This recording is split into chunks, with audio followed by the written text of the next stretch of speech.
Am I live? I think I am. Oh, we have some viewers. Let's see, I marked this for 340. This is basically a beard check for all of you folks. If nobody's going anywhere, then I'm not shaving. The key to this is I'm Ken Rockwell, and I can answer any and all questions you've got about the state of photography today, especially in light of the local current events or worldwide current events. I see we've got 60s here. All you have to do is enter your questions in your comments, and I'll see these and respond to them live. Now, this is being shot on my iPhone, so of course it's very close, and my nose is getting very big. But as soon as we get some comments, we can go here. And maybe you folks didn't think we're going to start until actually 3:40, which is another like 20 seconds away. Oh, I'm growing out the beard, a new look for me. Yes, hey, hello, UK. Yes, this has only been growing. I guess after about a week of this nonsense, I shaved this off. But, you know, I figured maybe if you guys wanted to get scared, it's not me, but, you know, whatever. Considering that I've seen a cartoon where they showed two monkeys, two like 4 foot tall, I don't know, monkeys, whatever you call them, walking outside, him and her, all totally hairy. And they were like, the guy's like, where's the bar? And the lady's like, where's the beauty salon? We need to get ourselves good. Hey, back and forth. Thank you from Germany. Oh, Northern Canada, eh? Oh my gosh, Argentina. Well, you guys are great. Now, I'm here to answer any questions that anybody's got, pretty much about anything. But specifically, you guys know me for photography, although, oh, New York City, excellent, excellent. For whatever it's worth, too. Thanks. Hey, you're very welcome, Tim. Greetings from New York. Love New York. I should say I just reviewed an audio recorder, which, of course, a lot of us use for doing our videos with SLRs or mirrorless or whatever. What you folks may not realize is my first paying job, or wasn't even a job, my first business was a recording engineer, ran my own record label back in the 1970s when I was in middle school, and I'd record all the bands and choirs and orchestras. Okay, back to Nikon. Oh, Nikon is going to survive in the coming recession. Nikon has been around for over 100 years. And, okay, crisis affected camera manufacturers. Well, you know, if we look to crisis and look to all this, oh, Z50, 250 on Nikon Z6. Okay, easy question. The 50 to 250 is a DX lens on a Z6, an FX camera. I don't mix formats between lenses and cameras. I don't like to mix brands. I don't like to mix formats because they're optimized. You keep, you know, use a Nikon lens on a Nikon camera, Canon lens on a Canon camera, Leica lens. Absolutely, only use Leica lenses on Leica cameras because you get the best results because they're designed to work together. When you use a DX lens on the FX camera, which is what you're doing when you take that wonderful 50 to 250 and put it on your Z6, is that you're throwing away more than half of the pixels of the Z6. You'll get a much better result technically by using it on a Z50. It works fine, but it doesn't work as well as it should. It doesn't work as it's designed. That's one of my plastic bags for my microphones. We're getting out of the way here. So no, I would not use a 50 to 250 DX or any DX lens on my Z6. I would get proper full frame lenses. And if you don't have proper full frame lenses, get the Z50 and be happy. Nikon's chances for survival are superb. Nikon has been around over 100 years. They're a big business. They're big boys. They know how to survive. They know how to keep reserves. And not that I check their balance sheets or anything, but they're going to be around. The question is, what will they be doing when they get out of all this? Is a totally different story. Let's see, how much room can I get here? Okay. Can I zoom in like this? Whoa, did I just do that? What do you people at home see? Do you people at home see what I just saw? Did I just zoom myself in? How crazy is that? Any case, Nikon's been around. The camera industry as a whole, you know, we just have to look back to 2011. Oh, I went NYUM. Okay, I'm zoomed in a little bit longer. I get a little further away. I said, otherwise I get too close here.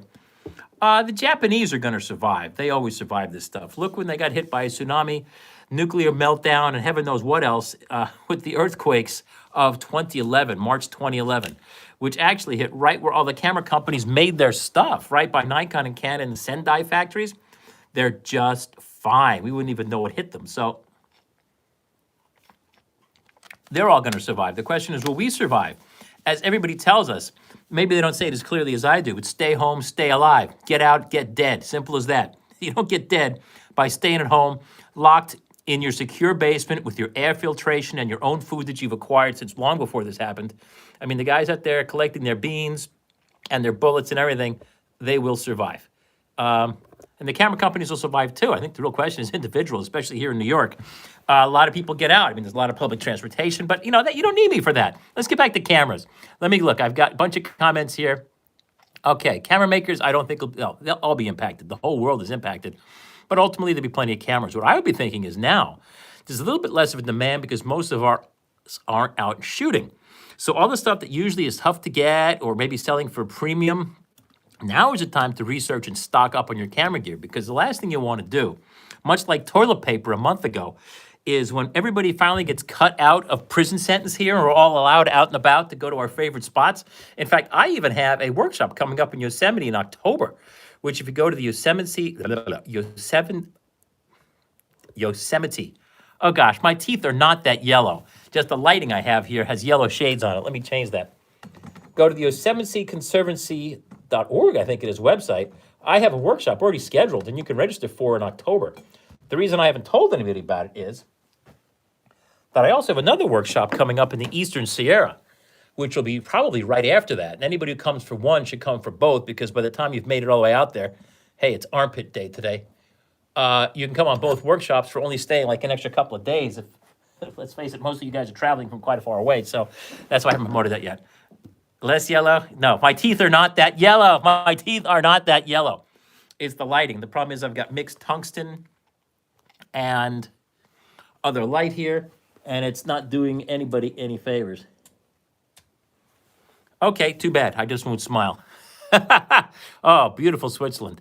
Okay, let me say, this is Ken Rockwell. I'm live here, and I'm responding to your comments left to me that I can read here on my screen. Projects while in lockdown? Yes, but it hasn't really been website projects. I have some stuff to talk about on the web, but haven't done much. But nothing much to talk about. I think all of us are scanning our back archives, printing up exhibitions, and doing all that stuff that we do at home, as opposed to normally you're out and about shooting. Now we can get in, work in the darkroom, print, mount, frame, mat,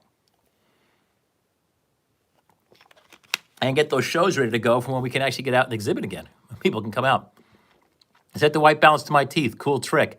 You know, I don't know if I can. Well, let's see. I'm on the iPhone here. Let's see if I can do that. Oh, this is nasty. My teeth are not that yellow, but let's see. Whoa, what if I zoom in? Sorry, that's disgusting. No, iPhone's not doing it. At least, sorry about that, viewers. Well, back down to no viewers now. But on my iPhone, it's not just the iPhone. I'm using the YouTube app. If I get some more gray in here, I don't know. This isn't a beauty contest. This is not a beauty contest. Okay, looking at upgraded views in the D780.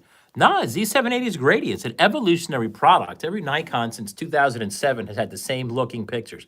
Yes, that's right. The same Generation 2 electronics and tone curves and so forth in the cameras. The pictures all look the same with every camera introduced since 2007. That's since they came out with the D3 and D300 with picture controls. All those cameras make exactly the same looking pictures. And so the D780, no changes from my review.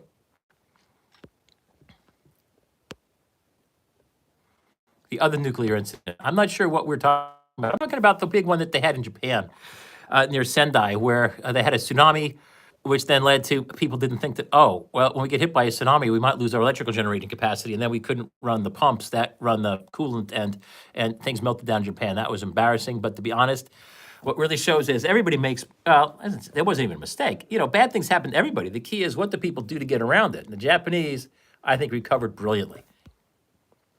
Hello from London, Frankie. Thank you. Use a Hoya. You know, I could, but I don't. I do have those filters. I have to tape it on the iPhone and hang it right over the lens here.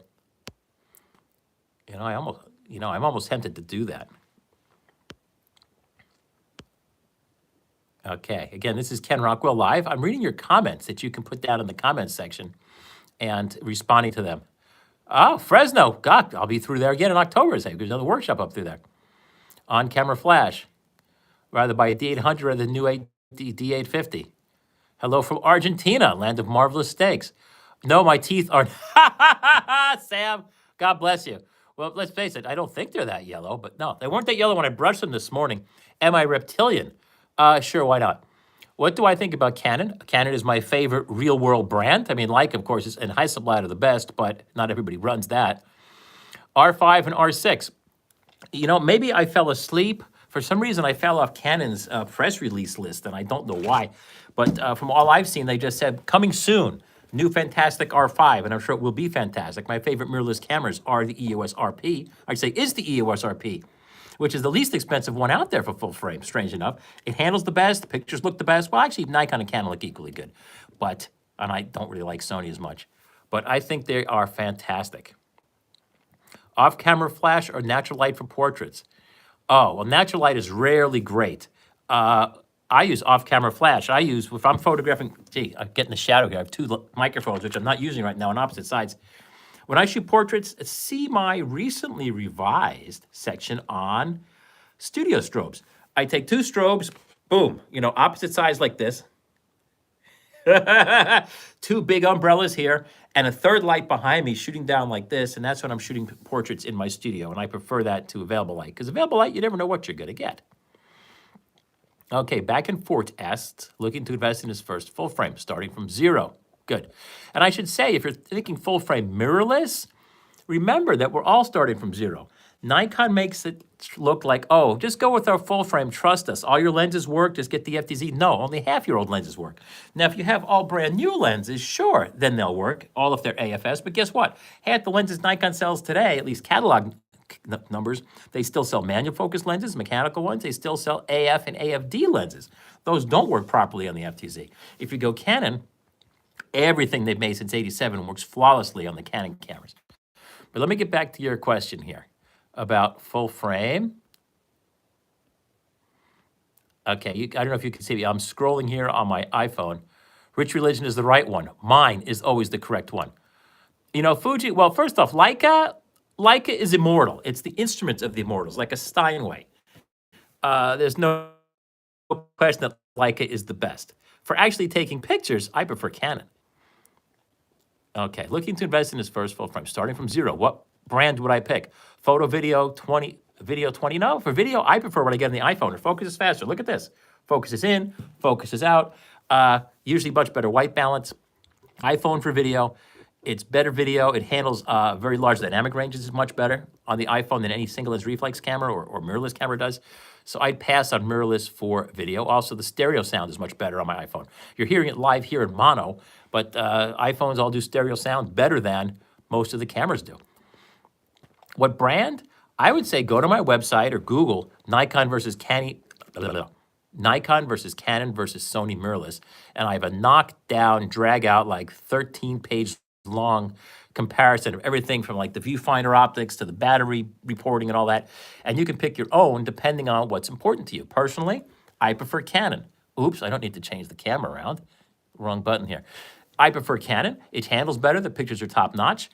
Next, I will go Nikon because the pictures are top-notch and the handling is pretty good. Last, I would pick Sony because the handling is horrible and the quality of the color isn't as great.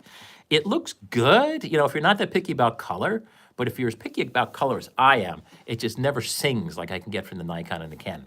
My last pick would be Fuji. I would shoot Fuji for picture people, Fuji for pictures of people. But the colors in the Fuji are really optimized only for people. But you guys know that if you've been reading my stuff.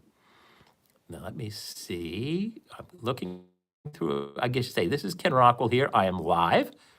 And if you type a comment in the comment section, I can see those live on my screen, and I'm responding to them live, although somewhat delayed, of course. Hey, good morning from Indonesia. Wow, this is great. Even more so than the internet. It seems YouTube now, maybe only 30% of my viewers are actually in the United States, or on the internet, most of them are from the United States. On YouTube now, it's really worldwide. Okay, just found out that my neighbor, okay, I'm reading Sifachagel. Neighbor opposed us, was your neighbor, he's Grant, a gentle Scotsman, or London. Gee, I'm not sure what that means. Was your neighbor in CA, his Grant? I'm not sure quite what that means, take that offline. My favorite AIS lens, all of them, they're the last ones Nikon made that were really superior, not all made out of plastic garbage. They're all good. Here's my favorite set of AIS lenses because you can't have just one. Starting from ultra wide, the 20 millimeter, either f2.8, which is a little bigger, but optimally I prefer the 20 millimeter f3.5 or the 20 millimeter f4 AI or AIS because they take the standard 52 millimeter filter size. That's critical because when you're shooting AIS lenses, you're probably shooting on film. You want to have the same filter size, so you have just one filter set and they fit all your lenses.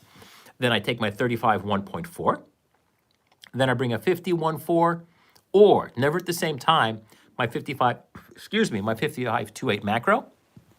Then I take my 85 f2 AIS, which is a tiny little lens and it's super fast and super sharp. Again, still all 52 millimeter filter sizes. And then I'll either bring an 80 to 200 f4, which has a 62 filter size, or an 80 to 200 80 to 200 4.5N. That's the one with the rectangular black light shield in the back of it, which again still takes 52 millimeter filters. And that is some of them. Of course, the sharpest lens on earth is the Nikon 55 2.8 micro, both in autofocus and manual focus versions. And I'm going back in the comments here. Again, I'm looking at all the comments live and responding to them. Okay. Again, what you can't see is I don't think you can see live that I'm scrolling through the comments here on my screen. Okay, I have a question here. My engineering perspective on photography is always appreciated. Thank you, although engineering is secondary to art. And whenever I share some interesting perspective of other engineering colleagues, just want to say thank you for. Well, thank you. I always try to explain things directly, although ultimately the only thing that matters is what's in your picture. No tats, no backwards hat, thank God. Well, thank you. Although I have this beard. Again, my apologies for the beard. For those of you who don't know me that well, nobody's really been out of prison here for the past, I don't know, month or two. And so since it's prison time, I'm not shaving here in prison. This will all go away. This is only about a week or two's worth of stuff. I've shaved it a couple times. You guys didn't see that. Patrick, thank you. You rock too. Thank you guys for watching. I mean, obviously, as I always say, if it wasn't for you guys watching, I literally wouldn't be here. I'd pack it up and go take a nap or something, or get back working on printing some shows. Back and forth. Best full frame cameras, D850 or about half price. I wouldn't go Pentax. The Nikon D850 is fantastic. It's Nikon's. They've been doing single lens reflex cameras for over 60 years. They have got it down. The Nikon D850 is the best they've ever built. The last time I tried a Pentax, which was not that long ago, it honestly felt like something from the 1980s. They have not evolved. They still used, it was just primitive. And the sound it made when focusing. Now, you guys can throw all the fruit you want here at your screens, but because I won't feel it. But Pentax really strikes me as for guys who are in the Stone Age and still want to hang on to their ancient Pentax lenses so they can still use them on. Pentax has lost it. They don't have the budgets that Nikon or Canon or Sony do. So for digital, I think they're way behind. If I'm going to shoot Pentax, I'll shoot like a Pentax 6x7, Pentax K1000, Pentax binoculars, Pentax spotting scopes. I mean, that stuff they're really good at. Digital cameras, I wouldn't get too excited about it. In fact, if I wanted a less expensive, excellent full-frame single-lens reflex camera, rather than a Pentax, I would buy used Nikon. Or honestly, my favorite is my Canon 5 DSLR. You guys, for some reason, know me mostly as Nikon, but personally, Canon is what you're going to find me with shooting when I'm not trying to review something. I get a Canon 5 DSLR for my nature and landscape work. World's highest resolution DSLR. Roman asks, after shooting with all cameras, which camera is the most fun? Probably my Contax G2. He loves his film cameras, cannot find similar fun in digital. You're right, there's too many buttons on digital. There's only 3 controls you need: focus, aperture, shutter speed. Anything else is superfluous. So how on earth did they get all those? Something I like to talk about, the evolution of photography. In the old days, you had view cameras. So you had to just lens tilt and the film back tilt, and you had to like you had to focus on the ground glass, then close the shutter, stop down the aperture, cock the shutter, put in the film holder, take out the dark slide, remembering to keep that shutter closed. Now, hold everything still, let it settle, squeeze gently your cable release to make your exposure, then you can still screw up, because if you take the film holder out, you just exposed your film. Put the dark slide back in, now take the film holder out, and make sure you mark it that you shot that sheet of film, and then you've got your picture. But then in the 70s and 80s, we had automatic cameras. You had roll film, and you had program auto exposure, so you could just point and shoot. So there you go. But honestly, I think my G2 was just great. So is my F6. But today, if you're shooting film, we're not shooting sports anymore or action when we're shooting 35 millimeter film. When we shoot anything on film, unless you're a weirdo, like, no, make fun of people with beards. Unless you're just somebody who likes to do things just because you like to do things the old way, i.e., got old way, and that in and of itself is a hobby. But if you're more about the result than the process, and the guys I know who shoot film today are mostly about the process, but when it comes to the result, where was I going here? Then I shoot my Hasselblad. Hasselblads are fantastic, but they are much heavier. Okay, we're going here. I'm going back in your comments. Again, it's Ken Rockwell live here. I'm answering all your questions live. Just put them in the comments section. Do I have any update info for Hasselblad 907X or CFV 250? No, I don't. I'm sorry. I have. In fact, that was a question back from the very beginning here. I'm sorry that Zhang Shen, that a little bit slow on that. 907X, no, I'm sorry. I haven't been tracking that. In fact, I'm so not tracking that, I can't even tell if that was a film camera or a digital camera from Hasselblad. Only Hasselblads I shoot are my 120 format and 220. I have a lot of Fuji Velvia in 220. I love shooting the 24 frame magazines. Michael asks, it's 9 o'clock in Australia. Good to see me live. Thank you. What I think of Z50 and how many long reach lenses did Nikon make for this camera? Well, every lens Nikon makes you can mount on the FTZ to the Z50. And in fact, if you'd like to buy their 800 5.6, it will work marvelously well on the FTZ on your Z50. But today, the only two lenses really dedicated to the Z50, Z50 being both mirrorless and DX, crop sensor format, is the 50 to 250 and the 16 to 50 standard lens that comes with it. So by all means, the 50 to 250 on the Z50 is an excellent lens. It's super sharp, focuses real fast. Well, fast enough anyway, as mirrorless goes. That's the lens I would get. Anything else would be a pain. Sam says he has several brands, but for commercial look, he shot Nikon's at 75, starting with an F3 with a D100D. Always get the job done. Yep, Nikon has always gotten the job done. So Bakar mentions he just bought a D1X for kicks. Amazing how little the camera controls the quality of photos. Actually, the biggest problem with the D1X was, because I had those, the batteries are horrible. It's not your fault when you're shooting and after about 3 frames, it says the battery's half charged. That's just the way the systems were. And here's another secret. Nikon designed those cameras defectively, so you'll sometimes take pictures and the battery reads properly, and you'll get back and you'll have all these frames which are totally black, and you'll be like, what? And remember, I sent my I forget if it was D1H I sent back the Nikon. They said, oh, or maybe it was the original D1. They said, oh, no, your battery's defective. Not that the camera told me this. They said, no, your battery's defective. And for some reason, the battery voltage would drop before it finished recording all the data to the card. I hated my D1 and D1X because they were so ergonomically awful, mostly because the batteries were awful. Okay, let me see here. I'm going through your comments live. Just put it in the comments and I will answer it live. That's a good point. I haven't finished my other Hasselblad reviews yet. You know why so much of my Hasselblad lens reviews aren't complete? Because Hasselblad is flawless. For you guys who can remember back in the day, Hasselblad was always what every professional photographer aspired to. Ansel Adams used it. It was his camera that he shot the most from the 1950s when they came out until he passed in the 1980s. He shot most of his work on those cameras, his more recent work, of course, because they're so incredibly flexible. The quality was so high because he loved the square format, so he wouldn't have to jack his whole camera and tripod around just to shoot horizontal or vertical. He'd simply crop what he needed out of the square.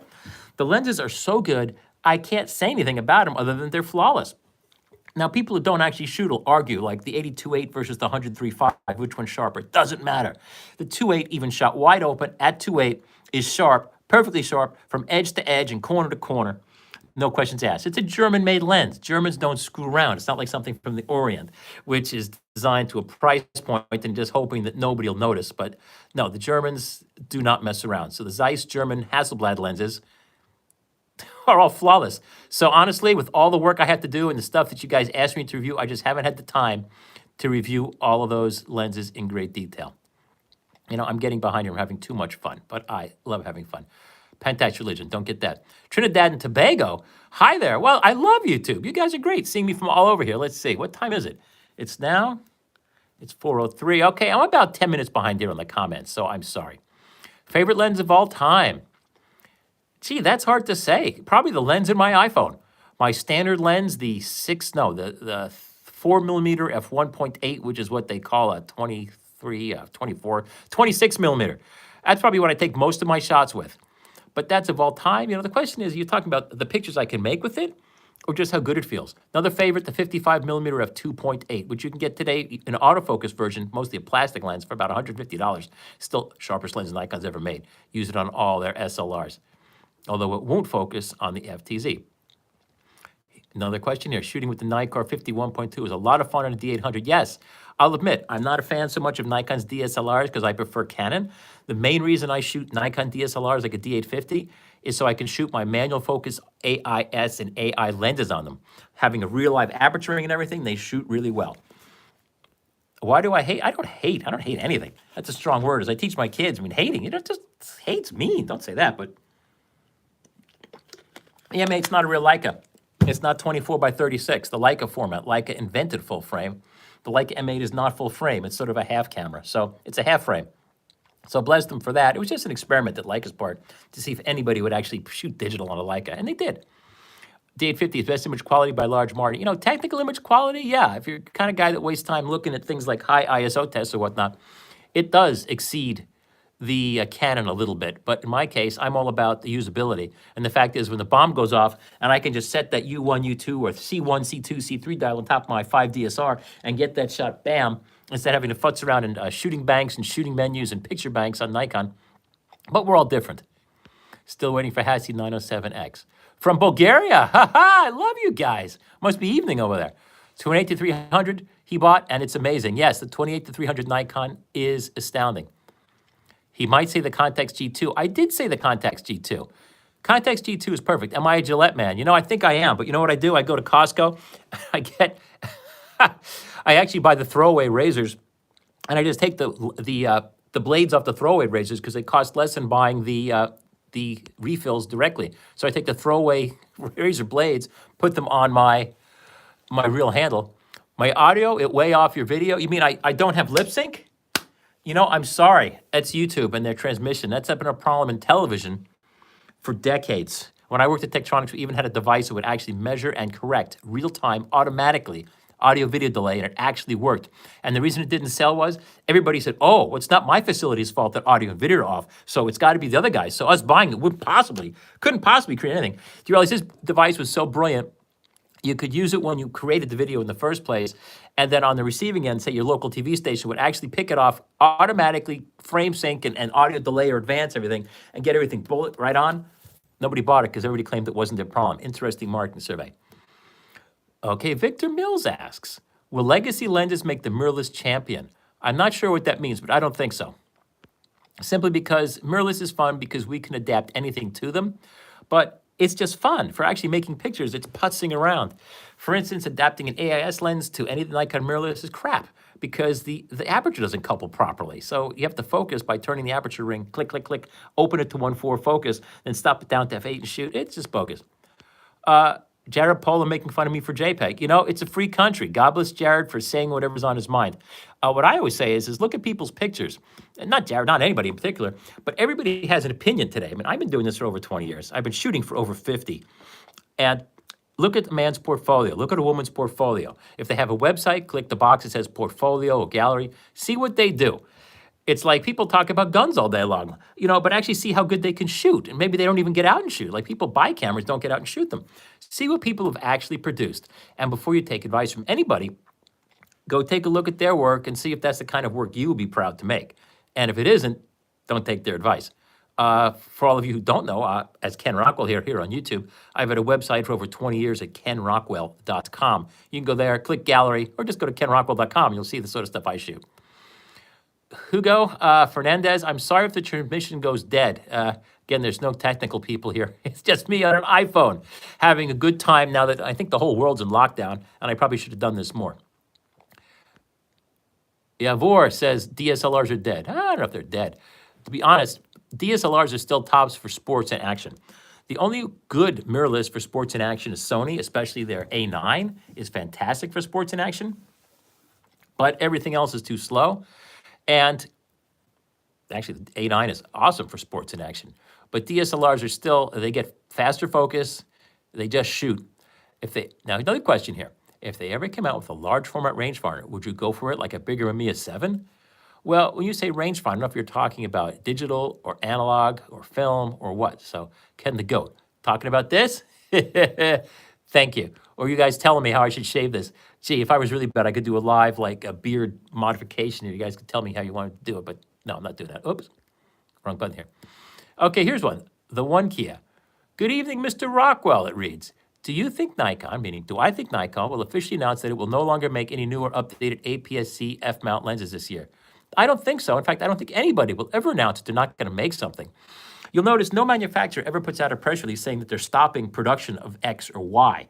They never tell you when they stop doing things. They only tell you when something's new. So it's unusual when Nikon had a press release, and I forget when this was. It's on my website someplace, when Nikon said, you know, we're not doing anything of a certain, they were discontinuing a lot of their stuff. Now, manufacturers don't like to say that because it makes them look lessly. I should try hand-holding a speed graphic with the rangefinder. I have a speed graphic, actually a crown graphic, and I have handheld it. It works fine, although it's a little bit silly because it has such high resolution. You really want to have it on a tripod. Am I in the desert? No, I'm sorry, I'm not, but I'd like to be. The best mount, f-mount, 14 to 20-inch lens for the Z6. Well, that's weird. F-mount lens, the best F-mount lens for the Z6 isn't an F-mount lens. The best ultra-wide for the Z6 is Nikon's own 14 to 30. The best F-mount lens for the Z6, that's a bad question because the best F-mount lens, the best lens ultra-wide for the Z6 is the 14 to 30 Z-mount lens. Otherwise, the lens I use on F-mount, to answer this question in a roundabout way, when I'm shooting my F-mount cameras, the 16 to 35 VR is my favorite. The older 14 to 24 2.8 does not have VR. Greetings from La Quinta. I love La Quinta. That's where first place I'm going to go if they ever cut us out of lockdown. Look at that beard, Ken Rockwell in quarantine mode. That's right. You know, I got lucky. I had a haircut like the day before we all got locked down. So did it for my dogs. They just came back from the groomer. So it's been about a month and a half now, I think. It's starting to get time for a haircut. Don't know what we're going to do. It might look really bad. Am I going to review the firmware 3.0 for Z6 and Z7? I actually tried the firmware version 3 for the Z6 and Z7. It didn't fix the things that specifically the older firmware didn't do well. The fact that its save and recall modes don't work properly. The fact that its autofocus still, for instance, Z6, Z7, if I focus on something, if I focus on this and focus on the background, and then I put myself in the picture, it'll still, if it's in auto AF area select mode, all those little yellow boxes are still going to be stuck on the back, totally ignore me here. Even if I get real close, stick my hand in the camera, it'll totally ignore this on my Z6 and Z7. I have to manually turn the ring, lock this in, and then it will stay locked on my face. But I'm not a fan of that. But hey, you know, we're all different. It all depends what your hot buttons are. Do I still rate the 17 to 55 millimeter 2.8 for crop sensors? Well, I'm not sure what that means, but the 17 to 55 2.8 was probably one of Nikon's last and first pro-level DX lenses. It's still a great lens, and it's still expensive. It's mostly built tough. Honestly, I use the 18 to 55 AFP lens. It's made of plastic, costs nothing. It's probably sharper, but it's slower. Favorite photographers? Greetings from Denmark. You know, my favorite photographers are Ansel Adams is everybody's favorite. Jack Dykinga more recently does some great stuff. Nature, landscape, stuff that hits you in the head. I like bright colors. Jay Maisel has been a master for decades. Some of the other guys that worked in color, I'm trying to think, but I can't remember much of anything now, so don't get that. Yes, another good question. Only in a Nikon chat. No, why are people talking about Nikon for crying out loud? The number 3 camera brand today. Hey, Back and Forth says she tried, well, actually, I don't know if he or she. It's just a great little icon there. Ken tried the 6D Mark II, and he liked it, or she liked it, but the reviews are so bad that he's really unsure about it. You know, I forget, I tried the 6D Mark II. It's a good camera. I mean, Canon doesn't make any junk. They always stand behind everything. But I wasn't that excited by it, simply because for the same price, I would go up, I used 5D Mark II or 5D Mark III, or whatever you get for the same price, which were and still are first-class professional cameras, 5D Mark II, 5D Mark III. The only differences between them are really subtle. And my reason for preferring the 5D Marks versus the 6D is that there's always one extra button on the back, and I forget what it is because I don't have it in my hot little hand here. I'm doing for shadows here. So I'd say look at a used camera if price is the reason you're not just manning up to go to the 5D Mark IV or the 5DS or DSR. And oh, by the way, the 5DS and the 5DSR are exactly the same camera. I can't see any difference in the pictures other than the EXIF data saying what camera it was made it was made with. I'm trying to go back to my comments. You see, this is Ken Rockwell. I'm live here, and I'm answering all your questions in text. A 5D Mark V, you know, I would think so. It seems to be Canon's, the way they go to work there is have Mark Vs. I think they've gone to Mark V before. Look at the EOS, what is it? EOS, whatever the 35 millimeter top camera that they made is the EOS V? I forget. Got so many things here. OM 135 millimeter. Thoughts on the Zuiko lenses? I never got to play with those. I always lusted after them back in the 1970s when they came out new because the OM lenses for the OM1 system were smaller than anything on the market. The guys at Olympus did what was right. They just said, look, this is 35 millimeter. It's not 2 1/4. It's all about being small. Let's compact these lenses. And these beautiful lenses, like 24 f2s, or just tiny little lens cap size lenses, I think they're fantastic. So it's one of those things that I wish I had time to play with. Again, Ken Rockwell live, trying to answer all of your questions here live. I think about 10 minutes back. Or am I? Let's see. I'm scrolling back here. You can't see this. Okay. Let's see. 05 p.m., which is 7:05 p.m. New York, 4:05 p.m. California time. Okay, so I'm about 10 minutes behind. Hi, Ken. Lizardo asks, I'm synced. Okay, good. Lizardo says he would like to know if I checked the Phase 1 cameras, specifically XT system with Rodenstock lenses. Greetings from Argentina. No, I haven't played with those because they take too long to work. Now, those are studio cameras where if you can set them up in your studio, but I'm a field photographer for the most part. When I'm in my studio, I shoot my D3 Nikon.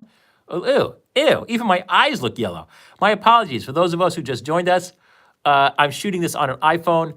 I'm shooting it under tungsten light mixed with daylight, and it is making everything way too yellow. So my teeth are not yellow. My eyeballs are not yellow. Don't worry, I'm healthy. Thank you. So that's my thought. I have not fully explored that. That's for guys shooting in the studio. When I asked the folks at Phase 1, I said, why would anybody pay for like whatever they're up to now, 100 megapixels? Who cares? Nobody can see the difference. Honestly, I've sold McDonald's 2 megapixel pictures, and they put it on billboards. It looks fine. And it came down to, here in the city, if you're charging $30,000 a day as a day rate and people are coming to your studio to get stuff done, people don't know anything for the most part. They don't even know how to look at pictures. You have to have something tangible with a number on it to show people. And so if you have a 150 megapixel camera, then that justifies them giving you the 30 grand a day rather than the next guy asking 30 grand a day. And honestly, I think that's why it is. Stephen Hughes says he sold, if I sold all his Fuji gear, whatever. I'm trying to read 3 ways here. If he sold his Fuji gear and bought a digital Leica, would I finally be satisfied with gear? No, God, no. Leica's horrible.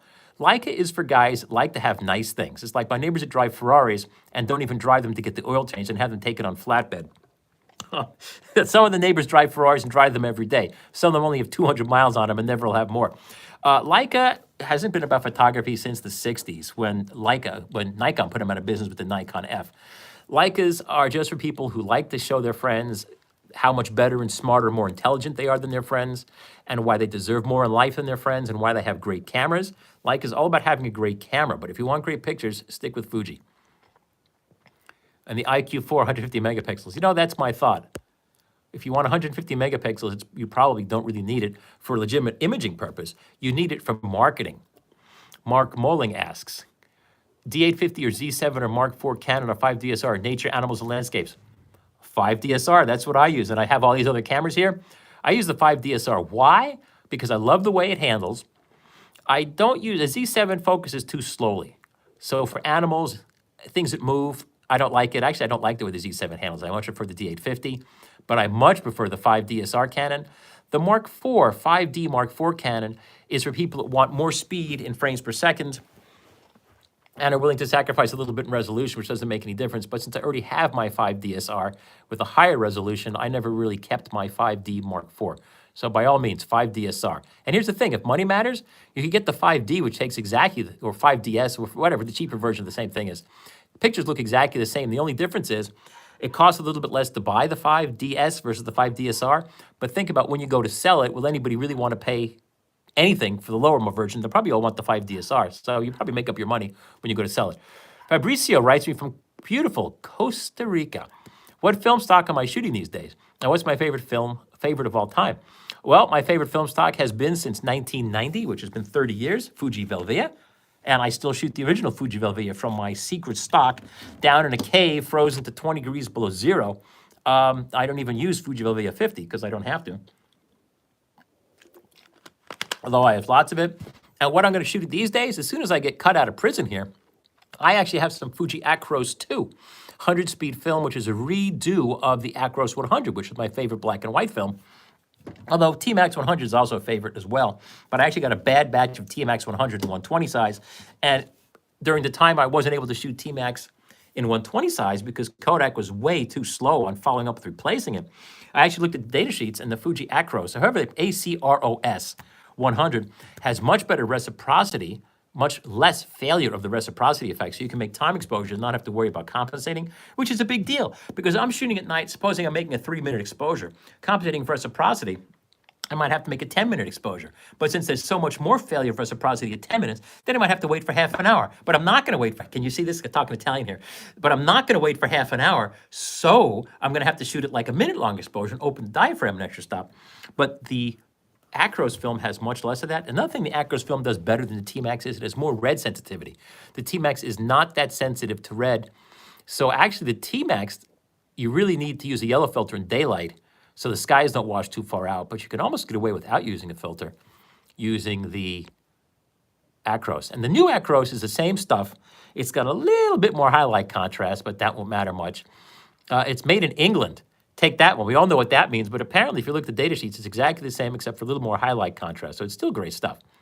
What SD card am I using nowadays? Whichever one's in my junk bag. Honestly, I've always used Lexar or SanDisk, and it now seems that all I ever have still kicking around are SanDisk. I use what most people would laugh at. I mean, 4 gigabyte, 8 gigabytes, 16 gigabytes, usually the biggest card I use. Maybe I put a 32 in my second card slot, just let it collect. Because I shoot video on my iPhone. I don't shoot video on my interchangeable lens cameras. I don't need a lot of gigabytes of space. And I asked myself, if I had a 120 gigabyte card, well, actually I do. I have a 120 gigabyte Sony Tough card, which is a great card. But if I shot that much every day, where would all that data go? I don't have that many hard drives. So I use SanDisk. Sony makes some great stuff. Lexar makes great stuff. I just don't have as many of them. And that's just it. I don't buy new cards. I have enough cards probably to last me the rest of my life because, I mean, how many cards could you need? I'm not shooting video on it. Doug Petoskey says, thanks, Ken, for all your views over the years. He break all the rules. Yes, good job. His English is not screwed up. I'm just reading it sideways, trying to read it to you guys versus what he said here. No training or schooling, but he has a pretty good portfolio. No Photoshop ever. Good job. And the only thing in photography that matters is the picture.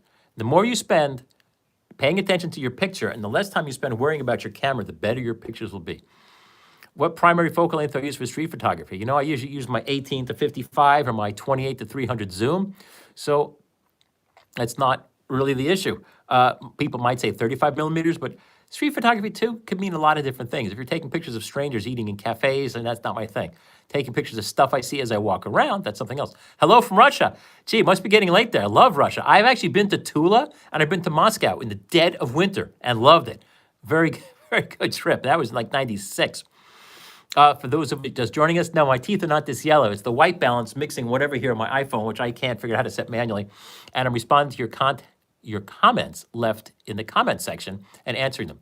What do I think of the I don't know who the angry photographer is. There's a woman who looked like a turtle with a lot of tattoos. Was that her? He, she, oh, sorry, I didn't. It's a woman, isn't it? It sounds like a woman. But anyway, reliable source? I doubt it. The key to determining who's a reliable source or not, I don't want to say anything bad about anybody, so I don't even know who these people are. The key always is look at someone's portfolio. Look at the woman or the man's portfolio and see the quality of work they've produced. There's a lot of people handing out free information who really have no knowledge of photography. They know a lot about cameras and technique and process, but since they don't know how to make a good image, you can't trust them. And I think that was your question. In other words, anybody can talk about technique. And here's a perfect example. We got a new car, and this guy was showing us everything about how to use the screen on the car to do everything from reset GPS coordinates to retiming the valve, the valve curve versus RPM and load in the engine and find out what the weather was in Taiwan and all this other stuff. Clearly, this person knew everything there was about the car. But the key was it was my 10-year-old son who doesn't even know how to drive. So in other words, although the guy seems super knowledgeable about the hardware, ignore it. The hardware has nothing to do with good photography. Today, my iPhone probably makes more great pictures on a daily basis than any of my other cameras because it's always with me. And the iPhone always nails a shot, first shot, every shot, except for this video, gets the right white balance and everything. So by all means, look at someone's portfolio before you start to take their advice. Go to their website, look for the portfolio or pictures or maybe even about page. And even the about page doesn't help because someone's had a lot of one-man shows and museum exhibits, I've had that too. It doesn't mean they're any good, or it doesn't mean even if they are good that you even like their work. So in other words, if you're looking for advice, take advice from someone who creates the kind of work that you would like to create. If they don't take pictures any better than you already do, ignore them. Everybody takes boring pictures. The key is those of us who take an occasional good picture, we know how we did it, and that's another class entirely. But yeah, look at the person's portfolio before taking any advice from them. Just like if you're, going out to try to buy something, the key is someone who knows how to make great pictures, knows what's important and what's not important on a camera. Too many people get too worried about stuff that doesn't matter at all, which are things like high ISOs and resolution, which you can't even see. That doesn't matter, but the key is how quickly can you get it turned on? How quickly can you change a magazine? How quickly can you get your picture the way you want it to look so you can pay more attention to your picture than the camera? That's what's important. That's what a lot of these guys don't get. Hello from Malta. Love Malta. In fact, we have some Maltese dogs. We had to go look up. We were arguing whether Malta was a department of France or a part of Italy, and we realized that no, Malta is a completely independent nation. So we learned something there. Favorite photographer on YouTube, and who would I recommend to follow? I have to apologize. Yavor Kepnatov asks, I don't watch YouTube. I watch my own videos just for quality control, so I can see how bad they are. But I don't follow YouTube. I don't have the time for that. I'm a active working guy. I have to produce images and get them out there for clients rather than just talk about it. So my apologies. That's just it. The people I know that are nice, I don't know how good they're at, how appropriate their thing is. The problem with photography is everybody's an amateur. Very few people have been doing this for decades and have major clients and, exhibit in museums and so forth. Most people, when they're called a pro, is someone who shoots a wedding or two on a weekend and still has another job. In other words, if they make less than 100% of their income through the sale of their own images, they're not really professional. And it's interesting. When you tried to sign up for Nikon professional services, they only considered a pro as someone who made 100% of their income from sales of photography. So in other words, if you had a side job, like if you drove for Uber on the weekends, oh, no, only 80% of photography, so you're an amateur. But if you look at your home owner's insurance and try to make a claim because something got stolen, the adjuster will be like, well, have you ever sold a photograph at any time in your life for any amount of money? And if yes, if when you were a kid, you sold something for a dime to your next door neighbor, oh, you're a pro, not covered. So what defines a pro is that's a lot of work. And actually, if you look at my website, kenrockwell.com, and search pro photographer, I have a whole article on what makes a pro camera, what makes a professional photographer, and how to become a professional photographer, which are entirely different things. Do have opinion on film, home, movie cameras? Absolutely not. I do not have an opinion. This may be a bit off base since I never talk about 16 or 8 millimeter. No, I don't. The opinion is, did you know people? People still shoot 16 millimeter and 8 millimeter. At least when I was working in Hollywood, that was a big thing. People still shot Super 8. Why? Because they wanted grainy looks and they wanted to imitate older things. They use it for really crazy effects on music videos and so forth. But I don't have an opinion. What I do know is, as a kid of that era, where my parents would shoot us on first it was regular 8 and then Super 8, it was a pain. Did you know? You want to shoot Super 8 film? I think the whole magazine, a 50-foot magazine, ran for about maybe 10 minutes at best. And then Dad would get it and try to splice it together. And we have to set up the projector screen. Today, we can just show home, videos on our iPhones. Gosh, anybody under whatever age it is, doesn't know how bad it was. It's kind of like people getting turntables to play records on. I mean, that's all fine and dandy, but since I lived through that, records are a pain. Like my dad said, anybody who actually served and saw combat is not someone who's off doing Civil War reenactments, because it's just not something you really want to reenact. Much like those of us who went through LPs don't want to have to measure them anymore. Okay, Mariel Crespi asks, hi, let's see, that came in at 12 minutes after the hour. It's now 27, so I am falling for their pack. My opinion on the future of Nikon's full-frame Z cameras, would they be enticing? Would they be? No, they're not at the top of technology. I don't think they'll ever be, because Canon and Sony each have larger budgets, I believe, to develop theirs faster and further. So I personally would go with Canon. I have a message here in what looks like Russian. My apologies, I don't read Russian. Amit Sarma asks at 12 minutes after the hour, my opinions on Nikon perspective control lenses for landscapes. Do I use them? No, I don't. I remember back about 20 years ago, friends and I went out and we just shot something. We were down in Mexico. And I brought my view camera, which I was setting up in the streets of Mexico. It's great. Donkeys are running by. I love Mexico. It's a fun country. The people are awesome. And I'm sitting on my view camera with this big hood over my head and people, hey, how's it going and stuff. And little kids are going by looking at the ground glass. Every time someone came by in a motorcycle, the kids are all like, whoa, that's hilarious. Just looking at the ground glass. And I set up this view camera all around so I could get like straight lines. But it's funny because Mexico doesn't really worry a whole lot about straight lines, get anything parallel like they do in Switzerland. But anyways, I get my pictures of my buildings super straight. And my friend sends over his scans of his 35 millimeter. That was the humanitarian photojournalist, Carl Grobel, who's one of the world's greatest humanitarian photojournalists today. And we'd get down there and shoot, and he'd send me his slide scans, which, of course, his pictures with the ultra-wide was still tilted like this, tilting up at the building. But then I would go in Photoshop and stretch them back out, and he'd be like, well, Rockwell, so why do you bother shooting that in the view camera to get the same results from 35 millimeter? And I'm like, exactly, Carl. I probably should just shoot them on 35 millimeter.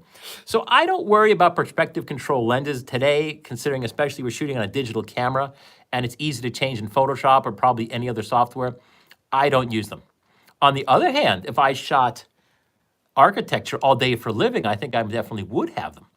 And I probably would shoot it on a mirrorless camera so I could actually see it live and meter it live through the sensor, simply because there's a slight technical advantage of not having to shift things. Once you start shifting pixels around, do the resampling of the pixels, sometimes you lose a tiny bit of sharpness. Not that I've ever really seen it, but it's just one of those things that I know about, so I try to avoid that.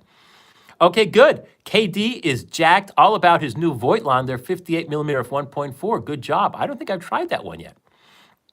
Ronald Sand asks, how would I compare the Canon f1N to Nikon f2AS? Well, let's put it this way. Back in 1982, my very first Nikon ever was a used Nikon f2AS, which I still have to this day and still works flawlessly. And I think that was the best camera Nikon ever made back then. I could have bought a brand new f3, brand new, for less money than I paid for the used f2AS. Why? Because none of us trusted those electronic cameras back then. We thought for sure, like, oh, because when the battery died, the camera became nearly useless. So we're like, why would we buy this? Because if we don't have, we were afraid. Of course, only over time did we realize that the cameras usually ran for like 5 years on a set of batteries. And it wasn't like a set of batteries like we have today with the digital camera. A set of batteries were two batteries, each half the size of this bottle cap. They were just watch batteries, two little watch batteries, which of course I always carried a spare pair in my wallet. So if they ever died on me, which they never did, I could go. The F1N, I don't like the F1N. I also have an F1N. I hated it. And I'm not sure where I defined that. I think I have a review on it on kenrockwell.com on the F1N. The problem was Canon never really understood things, and they did things like with the F1N, you had to buy different finder screens to get different metering modes or different exposure modes, which looks great from the standpoint of the Japanese catalogs with these big complicated diagrams saying to do this, buy this screen, and use this screen. And oh, you have to buy different finder heads to get, if you want aperture preferred or shutter preferred, you have different finder heads in the F1. No, forget it. So that would be my opinion. But again, look, I think on kenrockwell.com, I think I have, oh gosh, my microphones are getting in the way. Tell you what I'm going to do. I move my lighting around a little bit here. Again, this is Ken Rockwell Live, coming to you from kenrockwell.com, live here on kenrockwell.tv. I'm answering your questions live in real time. Well, I'm about 10 minutes behind, but the questions that you put in the comment section. Did I ever try Olympus OM film cameras? No, back in the day. I think they are very respectable, and I respect them because they're small, and that is a wonderful thing. So I think those are great, but I haven't used them. Achilles asks, hi from Greece. Ah, yes, Greece.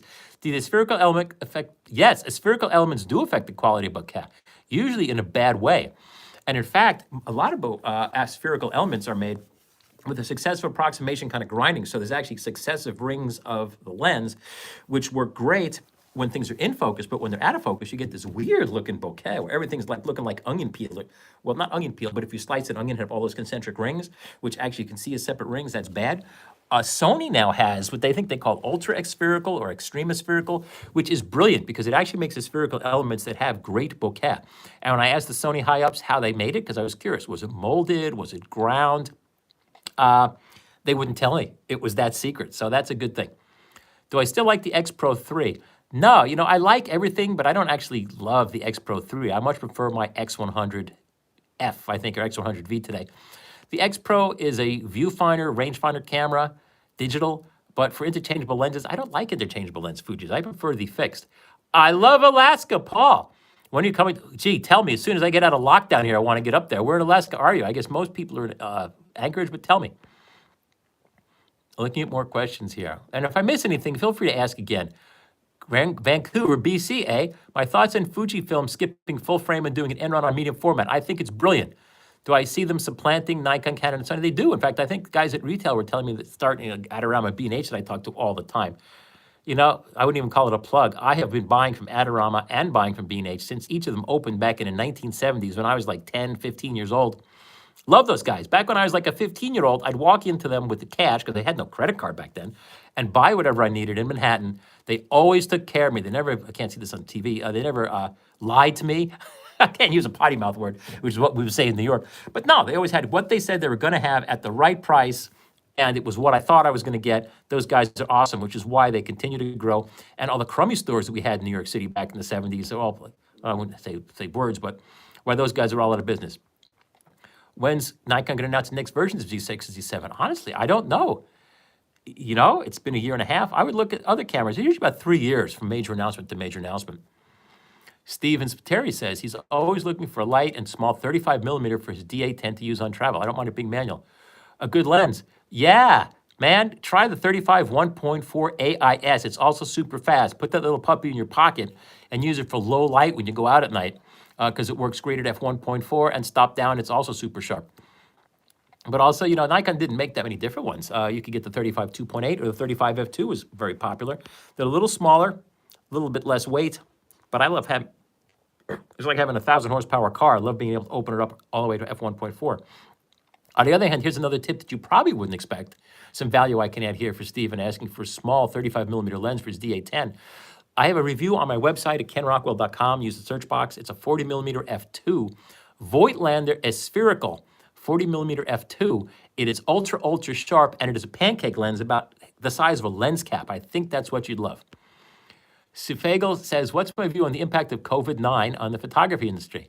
You know, I think it's going to be very minor. I think it's just like the effect of the tsunami and earthquake and, not in that order, what they had. They had an earthquake, then a tsunami, then a nuclear meltdown in Japan back in 2011. The point is the Japanese totally recovered.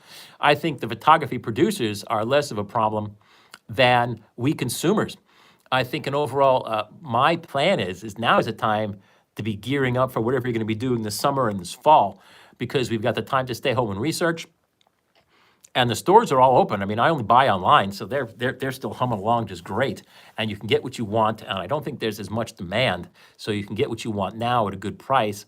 If you wait until everybody gets cut free at a lockdown and everybody starts buying cameras for their vacations, you may have shortages. It'll be like trying to get toilet paper. So you don't want that to happen. This is good. I've been on the air for almost an hour now. This is Ken Rockwell live here at kenrockwell.tv. kenrockwell.com. And I'm responding live to your questions that you can leave in the comment section. Best lens to use with the Z50 in low light? Stephen Haley asks. I use the 16 to 50 VR. It works great. Unlike shooting film, you can go to really ridiculously high ISOs if you need it. Otherwise, you might want to try the 35 millimeter DX lens. Well, it's not VR. It depends. If you're shooting in low light handheld, just use a 16 to 50 VR that the camera comes with as a kit. If you're shooting action handheld at a reasonable price, if you want to spend, and I guess you kind of have to because that's the only other choice, if you get an FTZ adapter, then get the 35 millimeter f1.8 DX lens, which sells for only $200, which is less than the adapter. And that will also work really great if you're shooting action, where you need the larger aperture versus the VR. Zishan Rahman asks, hey, Ken, I always check your site for news reviews. Just used to recommend your site just to order an F2A. Oh, man. But, you know, it's hilarious. Frank Belamonte from San Diego. God bless you. Thanks for saying hi. You know, what I haven't figured out is why is it all the old timers read my, oh, I guess because my site's been on for a long time. I guess, well, duh. Okay, there's my answer. But, gee, everybody just follows me for Nikon. I mean, Nikon's a number 3 brand today. I'd rather be shooting my Canon. Mark Molina says, thank you. Photo 2015 says, sorry, K1. Photo 2015 says he loves his Pentax K1. And I'll admit, I've never had one in my hands. If you look at my Pentax section, I'm still talking about the Pentax 645s, which I do own. I just haven't tried the digital cameras. I tried one, and it was a couple of decades behind the technology of Nikon or Canon. I just wasn't that excited to try them more. Honestly, for Pentax, I'd be looking at their superb binoculars and spotting scopes. They may make rifle scopes too, but they make fantastic optics. But for digital cameras, I wasn't that excited. Hello, Da Vinci says, hey, it's the real Leonardo's right there too. Hello, Mr. Rockwell. Da Vinci does street and travel photography with his iPhone 11 Pro for his blog, which I also do. No, the only thing you'll get difference by trudging along with a Nikon D5600 for your travel photography versus your iPhone is the D5600, you can use fill flash, which for photographing people in daylight is critical. It even has a built-in flash. So you can, instead of getting dark, how can I make dark shadows over my face? Instead of like, here, if someone's like wearing a brimmed hat and their face is in shadow, the fill flash, oh, can I do this? The fill flash will, yeah, see? Ha, ha, ha, magic of television. The fill flash will fill in the shadows. That's something the iPhone can't do. But for everything else, even nighttime now, my iPhone 11 Pro Max, which is what I'm shooting this on, the white balance is still not getting my teeth, even takes pictures at night, handheld, no tripod required. I say stick with the iPhone. It's also what I use for videos. The best blogging or vlogging video camera in the world is the iPhones. Why? Because if I take my camera off of its support and just hold it around here like this and shoot myself, the stabilization built in just locks it down like it's on rails or gimbals. You don't need to buy a set of gimbals with the iPhone. Everybody else seems to think they need to get these big, complicated cameras with interchangeable lenses, but no, I get better results on the iPhone.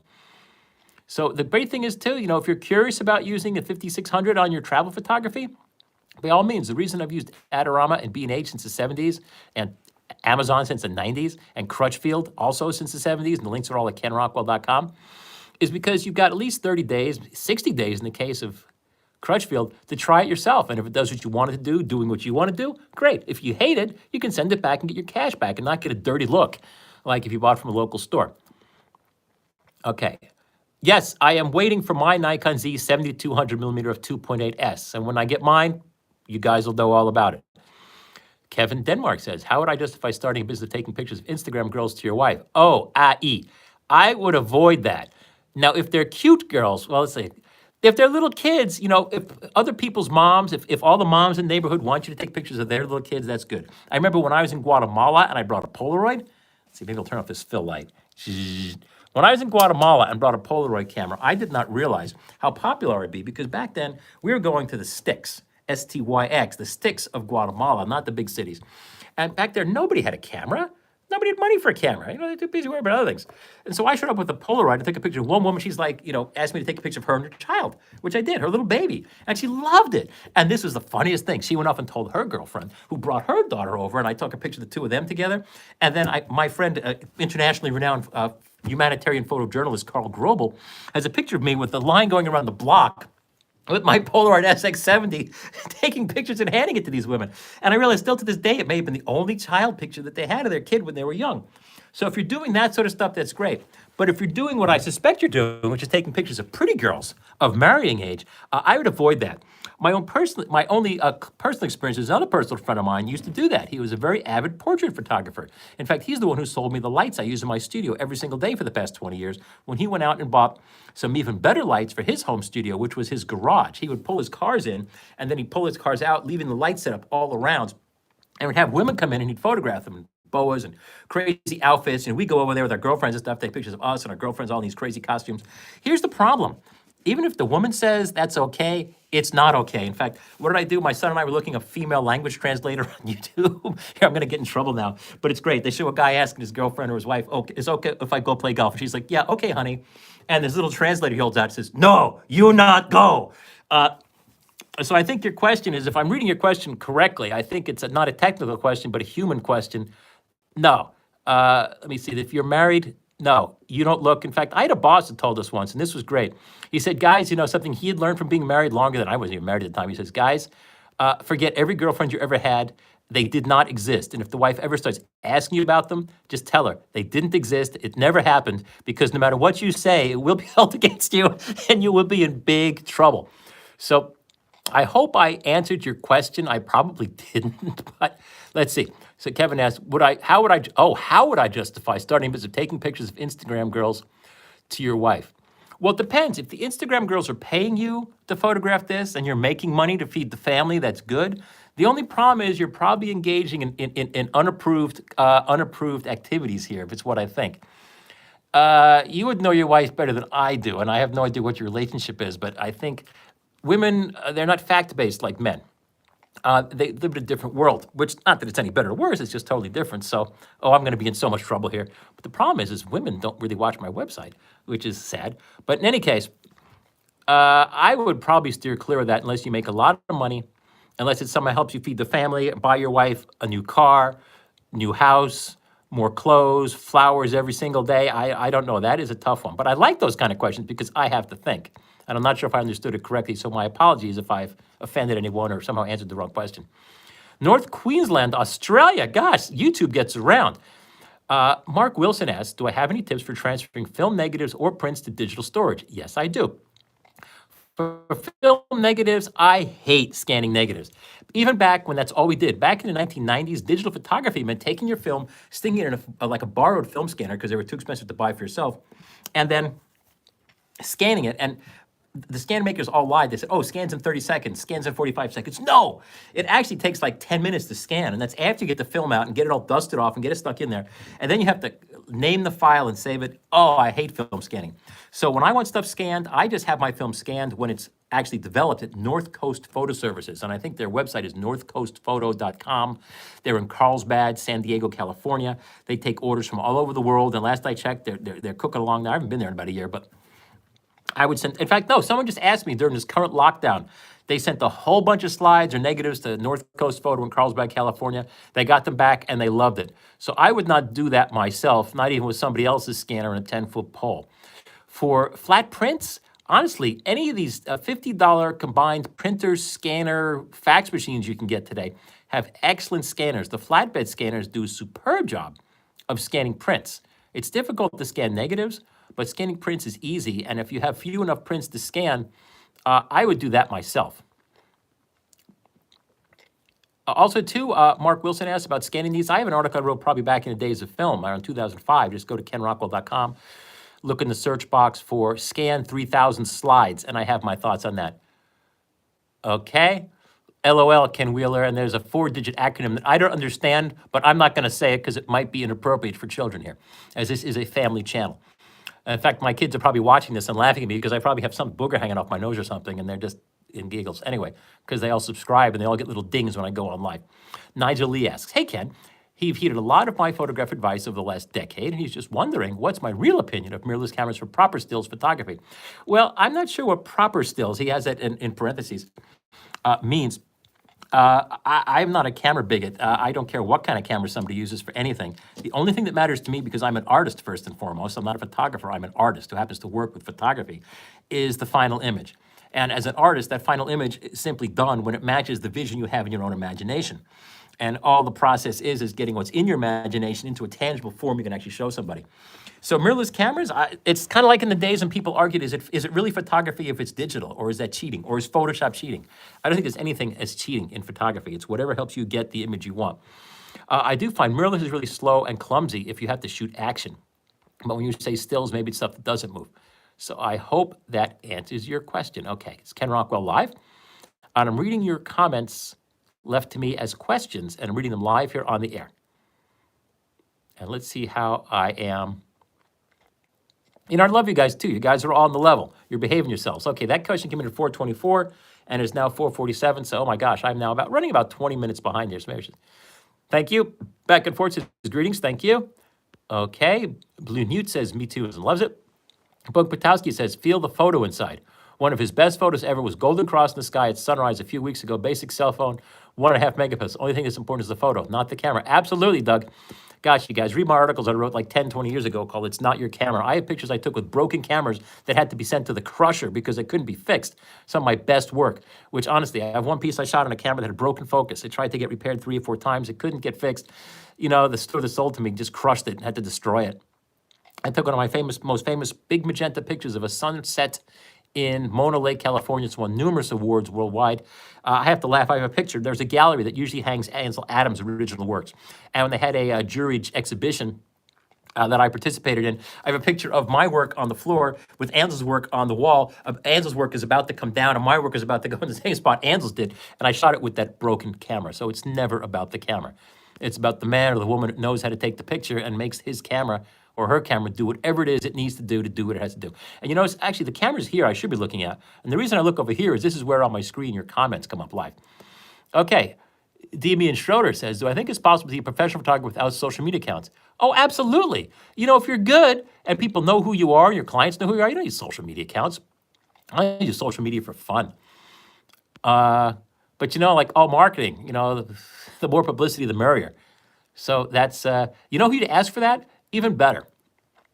Luckily, I'm at the stage in my career that people find me and ask me to buy stuff or ask, buy pictures or whatnot. I don't have to go hunting for stuff. And God bless and say, thank God that, I'm in a position like that because I've been doing this so long. But if you're United States, go to SCORE, SCORE.org. These guys are great. It's the Service Corps of Retired Executives. And the key is they're retired. They're not old. These guys are young. They're driving $300,000 cars. That retire because they got so rich because they're so good. But they're guys that love business so much. They just love giving back and sharing their enthusiasm. As you can tell how enthusiastic I am about what I share. Join that. Well, don't join it. You can take a class. All the advice is usually free. I remember occasionally I would send them a question and they'd find somebody who was an expert at something. So I would go take whatever your local chapter, if the United States of SCORE.org is, of course, back after we get let out of jail here, and see what they have to say about developing a business. The key is you have to develop a business, and then how you choose to promote that business is one of the many important aspects, or probably the most important aspect of the business. Honestly, as you guys have all seen plenty of bad professional photography, your photographic ability has nothing to do, or almost nothing to do. Your ability to socialize and make a lot of friends and get invited back and make clients want to love you is probably the most important thing. Bill Morgan says, he thinks skills should define who is a pro and who is not. Sadly, it's marketing skills and people skills that define it, not photography skills. Otherwise, we're going to end up with pros who can't shoot. Oh, we got a lot of pros who can't shoot. Just look at the pictures. I remember I had a friend who wanted me to shoot her wedding. I'm like, no, hire a real wedding photographer. And she's like, no, you wouldn't believe how bad it was. And honestly, I went to the venue and I looked at the Love Me book of all the photographers who are showing their very best work in this book, trying to get jobs based on their work. And they had people's heads cut off and stuff. I'm like, you've got to be kidding. So yes, I agreed to shoot her wedding and it came out great. Okay. Mike says has an 850. D850 loves it. Do I think DSLRs have a great future? Yes, they do. Look, you can still buy Super 8mm film last I looked on Amazon. The key is all new media make the old media obsolete. But by obsolete, it just means that the old media falls into doing whatever it did best, and that's what it does. The older media no longer does what the newer media can do better. Like an iPhone. People don't carry around Instamatic or point-and-shoot film cameras anymore because for snapshots, we use our iPhone, for crying out loud. Nobody ever needed those cameras. But the things we use film to shoot today are serious stuff, like when I shoot my Hasselblad in Yosemite, stuff I really care about, I'll shoot on film. Much like newspapers. Well, newspapers became obsolete back in the 1920s when radio took over. I mean, who in the world would want to read a newspaper with news? Remember, back in those days, newspapers came out like 4 times a day to stay current. Well, guess what? We still have newspapers. Likewise, we still have AM radio. When FM came out, became popular in the 70s, I mean, who wanted to listen to AM with all the static? But guess what? AM is still here. Why? Because it goes longer. So I hope that helps. Yes, we'll always have DSLRs. Question is, what will they do? They'll do what they're best at, which is sports. Although, to be honest, the technology, if you shoot the Sony A9, is so good, I can see DSLRs ending. But likewise, you could be shooting your DSLRs forever. I still shoot cameras that are 50, 60 years old. They work fine. Okay, I'm trying to go through your comments here. Again, this is Ken Rockwell Live at kenrockwell.com and kenrockwell.tv. You can put a comment. You can put your question in the comment section, and I'm reading them and answering them live here. Oh, Da Vinci is talking from Amin here. No, I think they're complaining to each other. You guys behave yourselves. This is a family channel. Okay, although they were family-like. Anyway, David Martin Graff asks, he owns a Nikon D7500 with a Nikon DX16 to 82.8 and DX3518. He finds a 35 sharper, but is that the sharpest lens Nikon offers? No, I never recommend third-party lenses. Although the Tokina 100mm of 2.8 macro, I actually own one myself. It's really pretty good. No, the 35 1.8 probably looks sharper because it's faster or might actually be sharper. No, I wouldn't buy any third-party f1.4 lens, especially you've got a DX camera there. And the third-party lenses, now, the reason I don't recommend third-party lenses is, although the optics are great today, there's not a problem with that. The problem is that they're not made as well, so they fall apart sooner. They don't have as long-term service. 7 years after they break and your warranty expires, you might have to just throw your expensive lens away if it breaks because you may not be able to get parts. Also, 7 years from now, you buy the new Nikon Z87. I'm making that up, of course. Maybe your old, Sigmatron lens won't work on it because Sigmatron had no idea what the standards would be and what Nikon was doing in the future. But when Nikon or Canon or Sony or any of those guys introduce a camera 10 years from now, they make sure that all their old lenses work just fine on it. They certainly don't make sure that your Tamron lens is going to work well. So I find that long-term, because again, I've been doing this long-term, I don't buy the discount brand lenses because they're short-term buys, in my opinion. I do everything long-term. Aloha, Gavin says. Do I think the Sony 16-35 f4 is still worth getting compared to the Tamron 17-28? Need something for city landscape photography, no video. Yes, I don't know what that Tamron is. I would much rather have a Sony native lens. I forget offhand, the Sony 16-35s. Look at my reviews. The 16-35 2.8 is also fantastic. It depends. Are you shooting full frame or crop frame? If you're getting actually, if you're shooting full frame too, Sony makes it a unique 12-24 f4, which is extraordinary. And Canon and Nikon don't make anything close. The 12-24 millimeter full frame Sony is ultra wide, ultra sharp, and ultra tiny. So I'm not sure, Gavin, if that answers your question, but thank you, Malabapono. David Martin Graff says his bridge camera Panasonic Lumix is being a much better 4K video than D7500. Wondering what your thoughts are. FZ20. Honestly, I don't know Panasonic, but I do know from all my work in Hollywood that Panasonic is underappreciated in the real world as a full-time professional video brand. In Hollywood, Panasonic would play second fiddle to Sony, but that's a pretty good orchestra to be in Hollywood. Panasonic made a lot of very serious stuff. I'm sure they still do. And for video, the only video camera I own is a Panasonic I bought 15 years ago. I'd say it probably is better, especially if it's Lumix. You want a smaller sensor for video. Why? Simple. Because the larger the sensor gets, it's almost a square function of how much more difficult it is to keep the lenses in focus. They have to move like 4 times as far for a sensor twice as big. And that's why the iPhone, with its microscopic sensor, can focus so instantaneously, and full frame takes forever to focus when shooting video. So I'd say, yeah, it probably shoots better because it's not so much a Panasonic as well as just the fact that it's got a smaller sensor. Kiwiland, Robinson Raphael says, do I think new Nikon mirrorless are lagging behind their own legacy cameras? Yes, well, yeah, the Nikon cameras are their first shot. I prefer the Z50, Z6, and Z7 are great, but they are just Nikon's first take versus the SLRs, which is Nikon's like 99th take after 60 years. The good news is they're only going to get better. In fact, I think all of us, everybody I know has been very impressed that the Nikon and Canon first shot at mirrorless full frame are really great cameras as opposed to what we were expecting. We were expecting kind of junky stuff as a first try, so we're really pretty happy with them, and they work great. David Martin Graff says he grew up on Long Island, Nassau County. Me too. I'm from Plainview, born and raised. Da Vinci, the Mystic, okay. MJT CPA, thought on the Leica monochrome series. Well, actually, I invented the monochrome series. I remember I suggested it to them back maybe 15 years ago, pointing out how Kodak made a monochrome DSLR back when newspapers, unfortunately, had just gone all into color, so it didn't go well. But for shooting black and white on a Leica or any digital camera, it's much better to have an unfiltered black and white native sensor than a color sensor, because there's no such thing as a color digital camera sensor. They're all black and white. They simply put a red, green, blue color filter over them, and now you've just cut your resolution in half and your ISO by about a third. So by all means, if I shot black and white and wanted digital, I would definitely shoot the Leica monochrome. Although when I shoot black and white, I want to shoot it on film, so I shoot my Leica M3, which is the best Leica that Leica has ever made. It's also the greatest selling Leica of all time, precisely because it is the very best Leica and the very best 35 millimeter camera ever made. Why don't I review vintage lenses on my channel? Well, simple. It's a lot of trouble making videos here. I have real work to do. I'm not a video YouTuber. And so simply, I got lots of vintage. So somebody asked, vintage lenses. Just because I want to give you guys a treat, I think I probably have shown this to you guys before, but if I can just pull stuff, the people have loaned me here. This little beast here, what is it? This is a Canon. This is the world's fastest autofocus lens ever made. And what is it? It is a Canon 50 millimeter f1.0L. Look at this thing. Okay, well, it's stopped down right now. Look at the back of this thing. The 50 millimeter f1, the world's fastest single lens reflex lens, the world's fastest autofocus lens. And if we even look at the poser lenses, these f0.95. Now, Canon invented the 50 millimeter f0.95 in 1961 for their rangefinders. Leica copied the concept with their 50 millimeter f0.95 Noctilux. And Nikon has a poser lens. It's a poser lens because it's only manual focus. Their 58 millimeter 0.95. Who cares? Those are like Leica's It's like, who cares? They're just for people who like to have nice stuff. But if you actually want to get out and shoot, this this 50 millimeter f1.0 is autofocus. It's completely compatible with all of the Canon cameras. It's completely compatible with all of their mirrorless cameras with the EOS, EF. It gets the EOS to R adapter.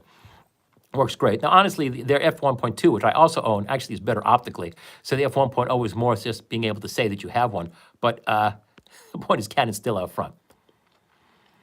Want to review vintage? It's just a matter of time. I only have so much time, and I get more questions. People saying, what do I think about Panasonic? I haven't even touched. Have I used the Nikon DF? Yes, by all means. The Nikon DF, Johnny Boy, go to kenrockwell.com and simply click my search link.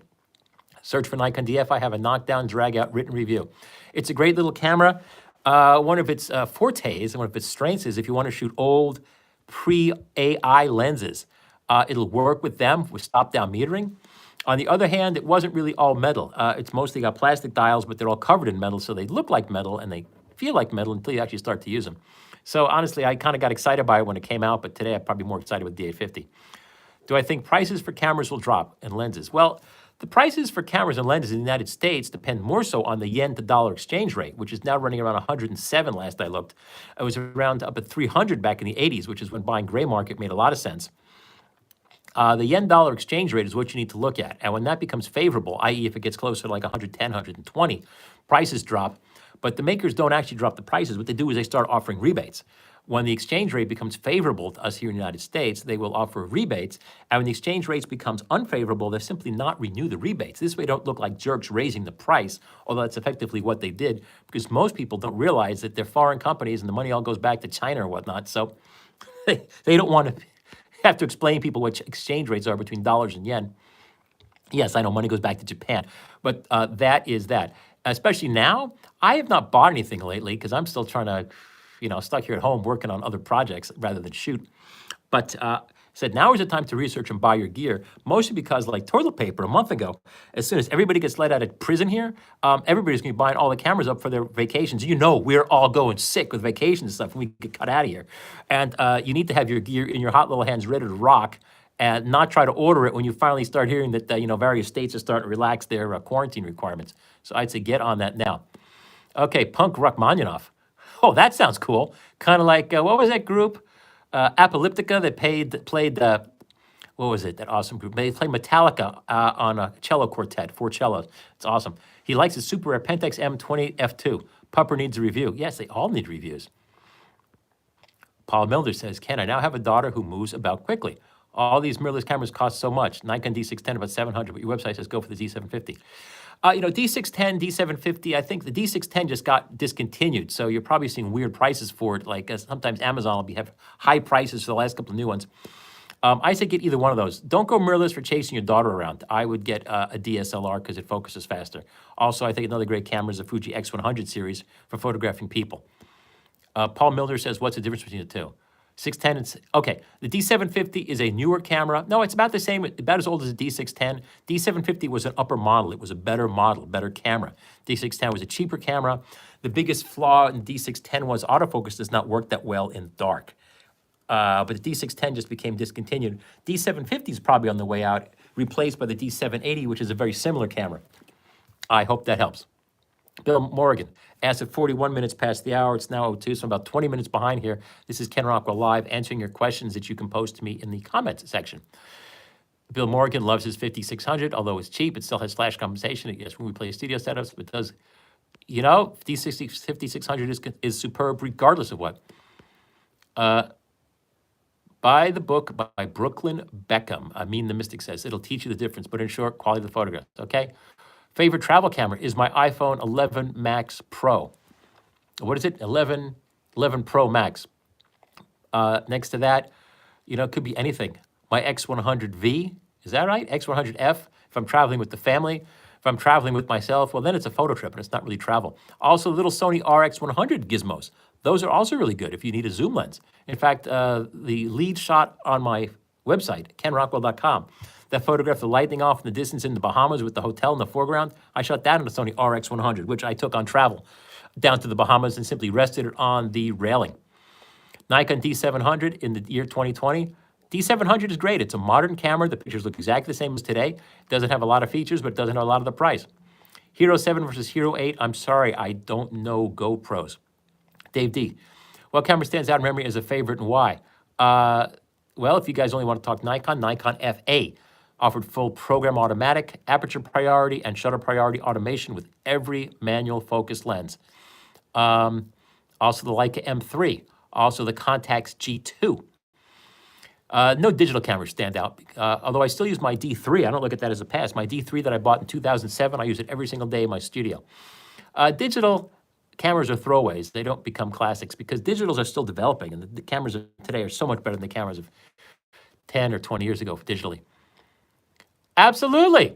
David S., can you take great pictures of D3500? You totally can take fantastic pictures of D3500. In fact, I stopped at, I think, the D3300.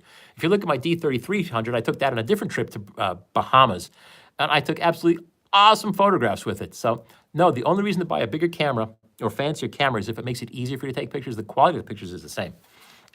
Bill Morgan asked, the D600 and D610 had some dust and oil issues. Yes, they did. I never saw this personally, but a lot of people did complain about it. The good news was Nikon offered a recall where they actually give you a brand new sensor, even on a used camera if you had one. I wouldn't get a D600 or D610 just because I would go D750, which I think is about the same price. The biggest difference was that the low light autofocus worked great. Okay, Winslow McCurdy. Answering a tough question, save Ken Rockwell. Sorry, I say it like it is. That's why. Well, I don't know if I did or not, but Kevin, if I answered the right question. But as I said, taking pictures of young ladies if you're married is really difficult. I don't know if anybody ever gets away with that, but it's, well, I won't go there. It's personal. I look like a young David Hasselhoff. No, no one's ever said that, and I don't know if that's good or that's bad, although I'm told the Germans are gaga over him. Who do I like to watch on YouTube? Honestly, I don't watch YouTube on photography. If I'm going to watch YouTube, I'm usually watching about rifles, or I'm watching about or handguns, or I'm watching automobiles. Jay Leno. Everybody should subscribe to Jay Leno. I've met Jay Leno a few times when I worked in television. He is as great a guy in person as he is on his show. In fact, he's even better in person. I remember I've heard stories of people I knew that said they were broken down on the side of the road in Burbank, and some guy stopped to help them out with their broken down car, and it was honestly Jay Leno himself. I have to love Jay Leno. He talks about cars. He knows about cars forever, kind of like I've been doing cameras. I remember one time he had a Porsche expert on, and it was some YouTube kid. And Jay Leno very politely, I should say, it was funny, but because Jay would ask him things like, oh, can you show me the timing chain? And the kid's like, oh, what's that? A kid didn't know anything about cars. It was really sad, but proclaimed he was an expert. So yes, subscribe to Jay Leno's thing. The great thing about Jay Leno is, I mean, he's not devoted to any one particular car. Like you guys all think I'm about Nikon, but I'm about just taking pictures. Anything from cars from the 1910s to like brand new, Ford GTs to the brand new Corvette. I think the best presentation I saw on the new Corvette, which I think is going to be awesome, at least on paper, with a sensor-mounted engine and a, Porsche Dynamic, what do you call it, PDK transmission. Anyway, the point is Jay had the product designer in there and talked to him, and everything in detail. I think did the best show ever for Corvettes. But that, here I am. That's what, if I'm going to watch YouTube, which is rare, it's usually about cars or special interests like that. And I wouldn't even watch it for that long. But photography, no. I mean, how boring is it to watch YouTube about photography? Especially if they're talking about cameras or lenses. I mean, maybe if they're talking about how to take a good picture, which is something I probably should explore, but you people won't let me do that because you all want to ask about Pentax and Nikon and Canon and all that stuff. That's it. Do I think zoom lenses of today are just as sharp as prime lenses? Yes, they are. Zoom lenses today have just as sharp as prime lenses, honestly, because all the effort goes into developing zoom lenses. Zoom lenses outpaced fixed lenses back in the 1980s in terms of sales. So all development efforts have gone to zoom lenses. So they're certainly as sharp, and I mean, I know that. I've tested them. 2.8 primes, well, f2.8 primes are not that expensive. F2.8 zooms are expensive because they're faster than most other zooms. And when you design a lens, every time you increase the speed by even a third of a stop, there's so many just exponential things that have to go on to keep the quality right that the prices, go crazy. Planning on viewing the D6. Should it ever? Well, of course. That's kind of what I do. What can we get cheap for MV? And I don't know what MV is. So I can plug into a laptop. So I don't know. Okay, ever shot the Zeiss D? Zeiss D what? I don't know. When I think Zeiss, I think It's not Zeiss unless it's made in Germany, first off at that. And when I think Zeiss, I think for my Hasselblad cameras. Mike B bought the Canon RP in large part thanks to my review. Thank you. And he loves it. Is it still my favorite camera? Yeah, well, it's my favorite mirrorless full-frame camera. Yeah, the RP is still my favorite mirrorless full-frame camera. Those of you curious about full-frame camera comparisons, go to kenrockwell.com, look at my Nikon versus Canon versus Sony comparison, where I have about like 15 pages of every possible performance parameter, everything from like the menu system to you know, everything. And knowing what's important to you, you can probably help pick out for yourself, which is the best. Nikon 50F 1.2. Nadar asks, you know, Nikon has made a lot of different 50F 1.2s over the years. I would say look at kenrockwell.com, click reviews, look at Nikon for Nikon lenses, Nikon manual focus lenses, and then look, because you can look at reviews for all the different 50F 1.2s. Okay, I don't normally talk about night vision. Do I have any comments on something a person could use cheap? No, unfortunately I don't. Although, you know, cheap is your iPhone. Your iPhone has a brilliant system that I suggested to them where it integrates over a long period of time. And at least I believe, at least what I suggested was it just integrates it and just moves stacks all the images correct and moves them together to correct for motion and does great. So I would say just use your iPhone 11 Pro Max. Zeiss Distagon 35 F2. I don't know. I would, because they make them for different mounts. I would look at my reviews, go to kenrockwell.com, click reviews, click Zeiss, and see if I have a review on that. Gordon Zone Z4 says, what do I think of Nikon AFS 500 F4, first generation AFS? You know, online, do I have a report on that? Go to kenrockwell.com, click reviews, click Nikon lenses, and I should have my thoughts on that. Otherwise, I don't know. Also, too, another great source of information for lenses is go to Mr. Vink's site. Just Google Nikon Vink. He has, and he's been doing this for probably as long as I have, 20 years or more, a compilation of every Nikon lens ever made, all of its specs, all of its production figures, all of its serial numbers, and he will have that. How fast is it? I don't know. The first generation 500 F4 was probably an AFI, and I do have a little bit about that too. I think the AFI 500 was a little bit slow. The AFS is probably very fast. Okay, Game Snippets UK is getting very wishful for something to shoot in lockdown. His A7 II is just gathering dust. Lockdown? I'm thinking iPhone. Toledo, Spain, hola. I hope that me and my family are well. Yes, the family and I are well, because I don't know if I mentioned, I have not been out of the house in over a month. I am locked down, breathing filtered air. Nothing comes in or out other than the food and the beverages that I have saved for these events. So I'm completely cut off. This is coming from my generator. I've got a lot of diesel fuel for this, so I am completely separate. Although, admittedly, I do have to connect to the internet via the internet, but if I lose that, so what? I'll send a scout up. I'll send a scout drone up that I've got ready to go another month or two and see if anybody's out yet. Minolta MD lenses, SR mount, okay. X700. You know, to use on a Z6 is easy. If you want to use anything on a Nikon Z6, go to my link to get to eBay and then simply type in Nikon Z, well, I say type in whatever lens you want to Nikon Z adapter. So just type in Minolta MD to Nikon Z, and you'll get all these things out of China, which are just dumb adapters, dumb meaning just a hole, and mount your lens on there. And they'll probably cost you about $15, and you'll be fine. Make sure to search in order of price, not in order of newness. Again, challenge his brother to a beard growing thing for the duration. That's cool. That's what my brothers and I used to do, really stupid things. Well, I shouldn't say. You know, my brothers, I had a handlebar mustache once just because my brothers dared me to do it. I mean, youth is great. And this is great today. Now that we can all hang out at home, I mean, if your boss says it's not a professional thing, too bad. It's your house, your rules. My house, my rules. Okay, greetings from New York City. Do I have any recommendations of filter, pushing, printing, scanning techniques to deeper, warm colors, good skin tones from print film from older lenses? What? That's a long question. You know, Justin Warsh asked that. It's like everything in art. You just do what you do until you get what you want. Deeper and warmer colors. You know, you scan it straight from print film from older lenses. Well, I always liked the Fuji Reala film for shooting portraits. Today, they can't get that film anymore. So I'm not really coming up with a great suggestion on that, I'm sorry. Just the usual suggestions, which is just work it till it looks like you want. Terry O'Brien asks at 5 minutes past the hour, he's cleaning out his closet, found ME Super, Pentax. College days, low to a film and he loves it, taking time to compose and get the settings dialed in, perfect. Gabriel, watch a good YouTube. He says, watch Camera Conspiracies, guy's hilarious, he puts on a good show. Could be. Okay. You know, also when it comes to YouTube, again, I don't watch it for information, but I have met guys like, I've met all the YouTubers. And I will say Tony and Chelsea are super, super nice. They are the best people ever. Honestly, I just don't watch their show, so I can't vouch if I agree with them or not, but they are super nice. So by all means, I certainly watch their show. I'm into high-end hi-fi. Well, I'm into music. I came from a very musical family. As I mentioned at the beginning, you know, I did an audio recorder review, and most people don't realize it. My first business was a music recording business that I founded back when I was in middle school, selling recordings to people whose kids played in the same band I did. And I've been building my own recording equipment since I was in the 3rd grade.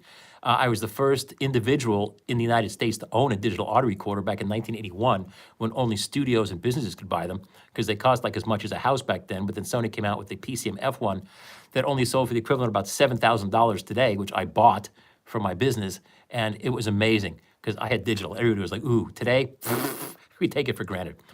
If you go to rockwellaudio.com, I have audio reviews there, for instance.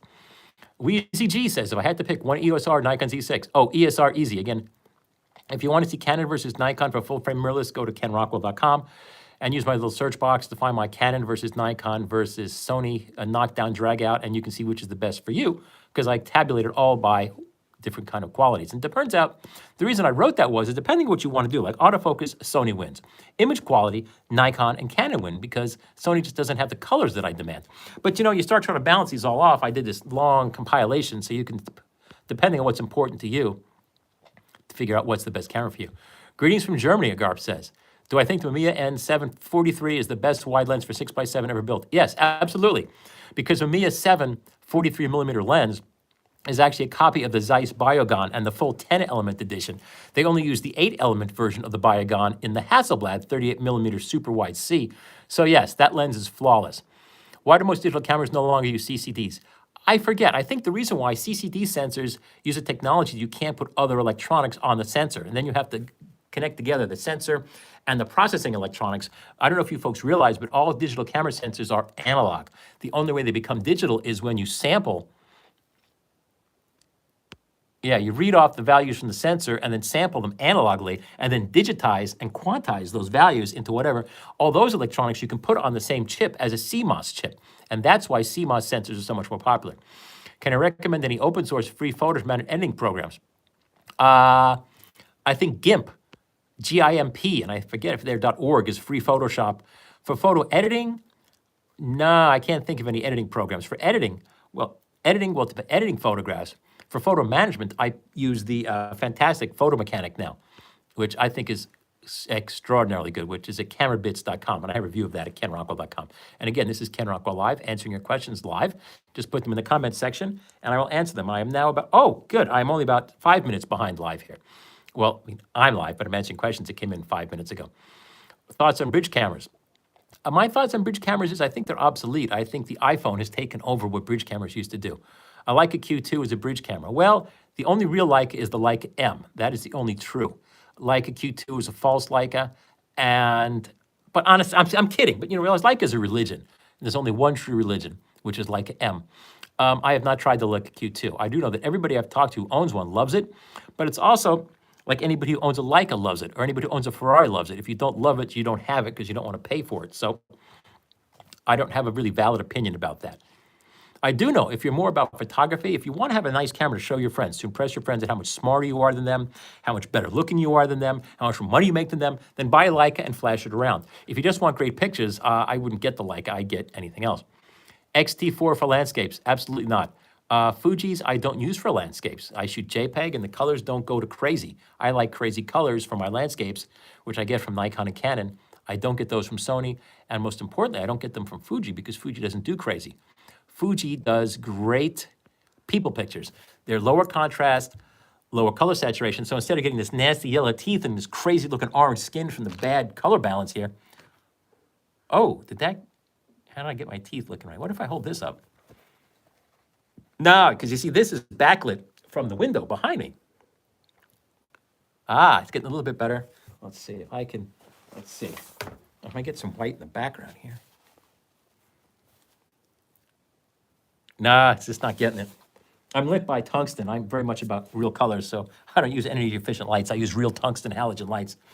But in this case, the iPhone's not hitting them properly. Okay. Thoughts on this lockdown? Shadow Persona asks. Thoughts on the lockdown? Simple.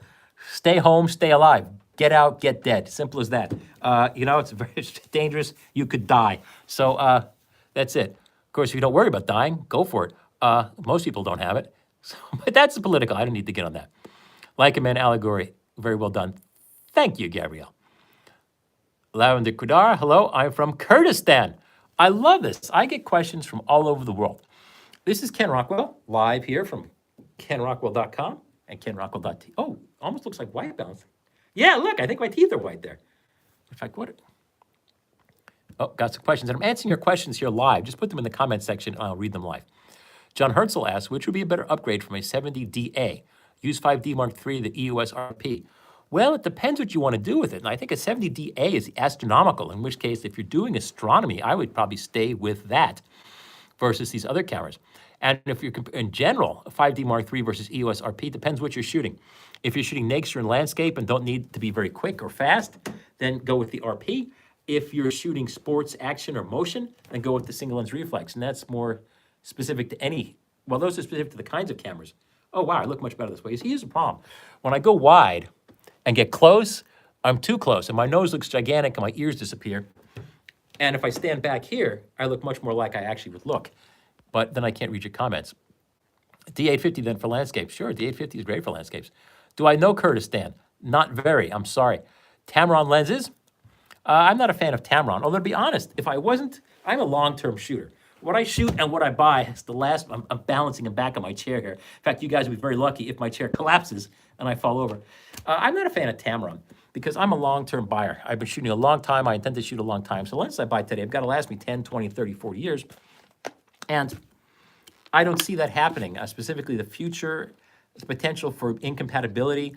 As I said, if I get the Canon EOS Q7, which maybe will be out, say, in, the Canon, let's see, Canon, EOS RQ, say, coming out like 2045, I very much doubt that the Tamron lens will be compatible because Canon is not going to design their cameras to be compatible with the Tamron lenses. But Canon does design, and Nikon does design it. Make sure that the new cameras are backwards compatible with as many of the older possible lenses as possible.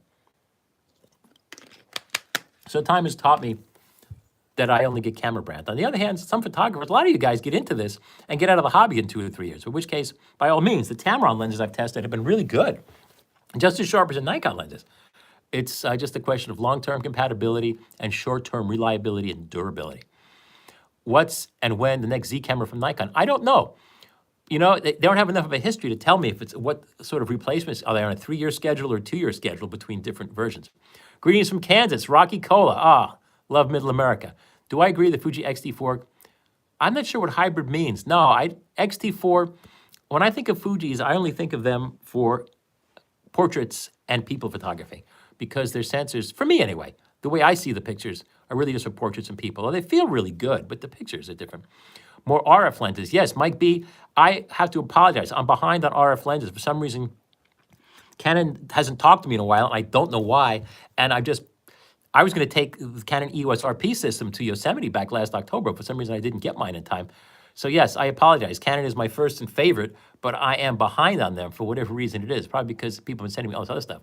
Mustafa says, hey, Ken, big fan. I'm a big fan of you guys. Thanks for watching. As I said, if it wasn't for you guys watching, this would all be pointless. Can I recommend a good wide to normal zoom lens with constant aperture? Well, I can, Mustafa, but you'd be a big help if you tell me for what camera and what you're trying to shoot. Oh, and his next comment is, for an F-mount price under $1,000. Okay, wide to normal zoom with a constant aperture.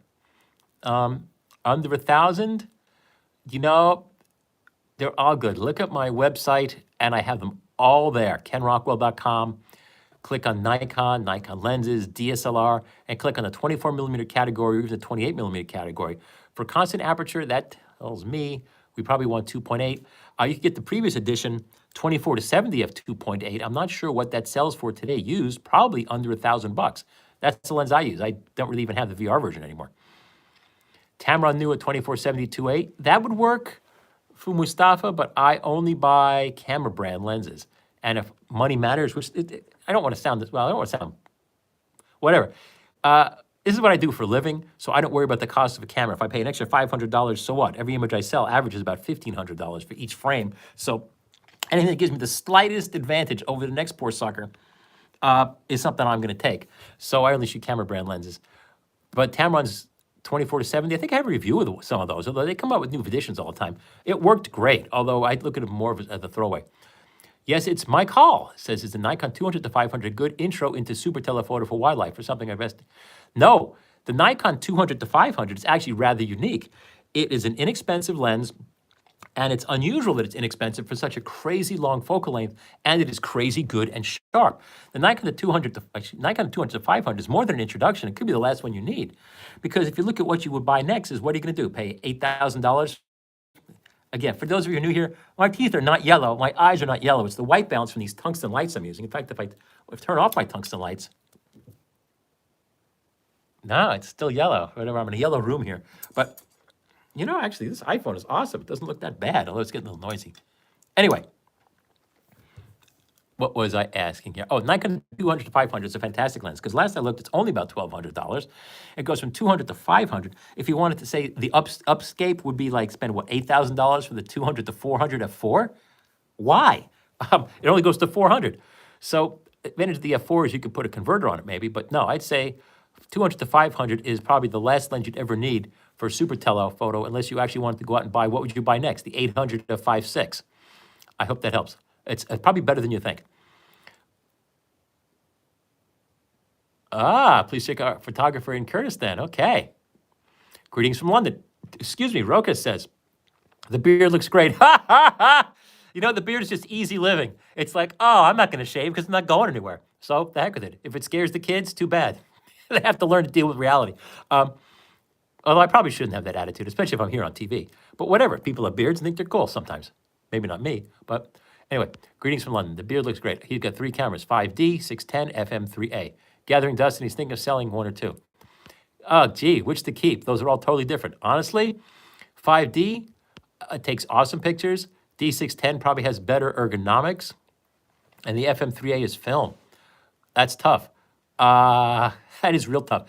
The problem with the 5D is, although I love the pictures and love most things about it, it had a power switch, which was always getting knocked on the back of the camera, and also it had a crummy LCD, so you never really could see what you shot. It's kind of like shooting film. You didn't know what you got until you finally got back and looked at what you got. So that's a tough one to answer. Significance of XQD cards. They were invented by Sony to try to replace hard drives for use in electronic news gathering. You know, we're shooting video out in the field. They are ideal for high data rates and high capacity. They're also super expensive. I don't use them for still cameras, and that's why I don't like cameras that only take XQDs, because they're expensive. I think, honestly, the reason I think Nikon uses XQD cards in their mirrorless cameras is because I believe the Nikon mirrorless cameras uses Sony sensor systems, and I think Sony probably said, you know, if we're going to sell these to you, you're going to have to put XQD cards in to make it even so we can make some money on this deal.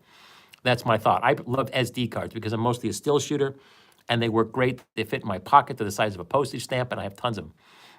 Greetings from Malaysia. Hello, Malaysia. Gee, I'm wondering what time it is here. If it's probably getting really late for you folks, or maybe it's the next morning.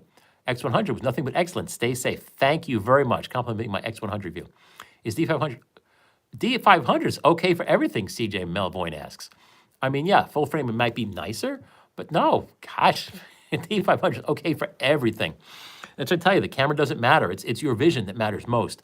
And an artist, which is what I am, we have whatever we have available to us in terms of subject matter and cameras, and we keep working it until we get what we want out of it. And when we get what we want out of it, then we're done. So what if I take this? Playing with my lighting here. It's so awful. But I notice I have some daylight shining in here. Is that going to help? No. Okay, this is Ken Rockwell Live here on kenrockwell.com and kenrockwell.tv.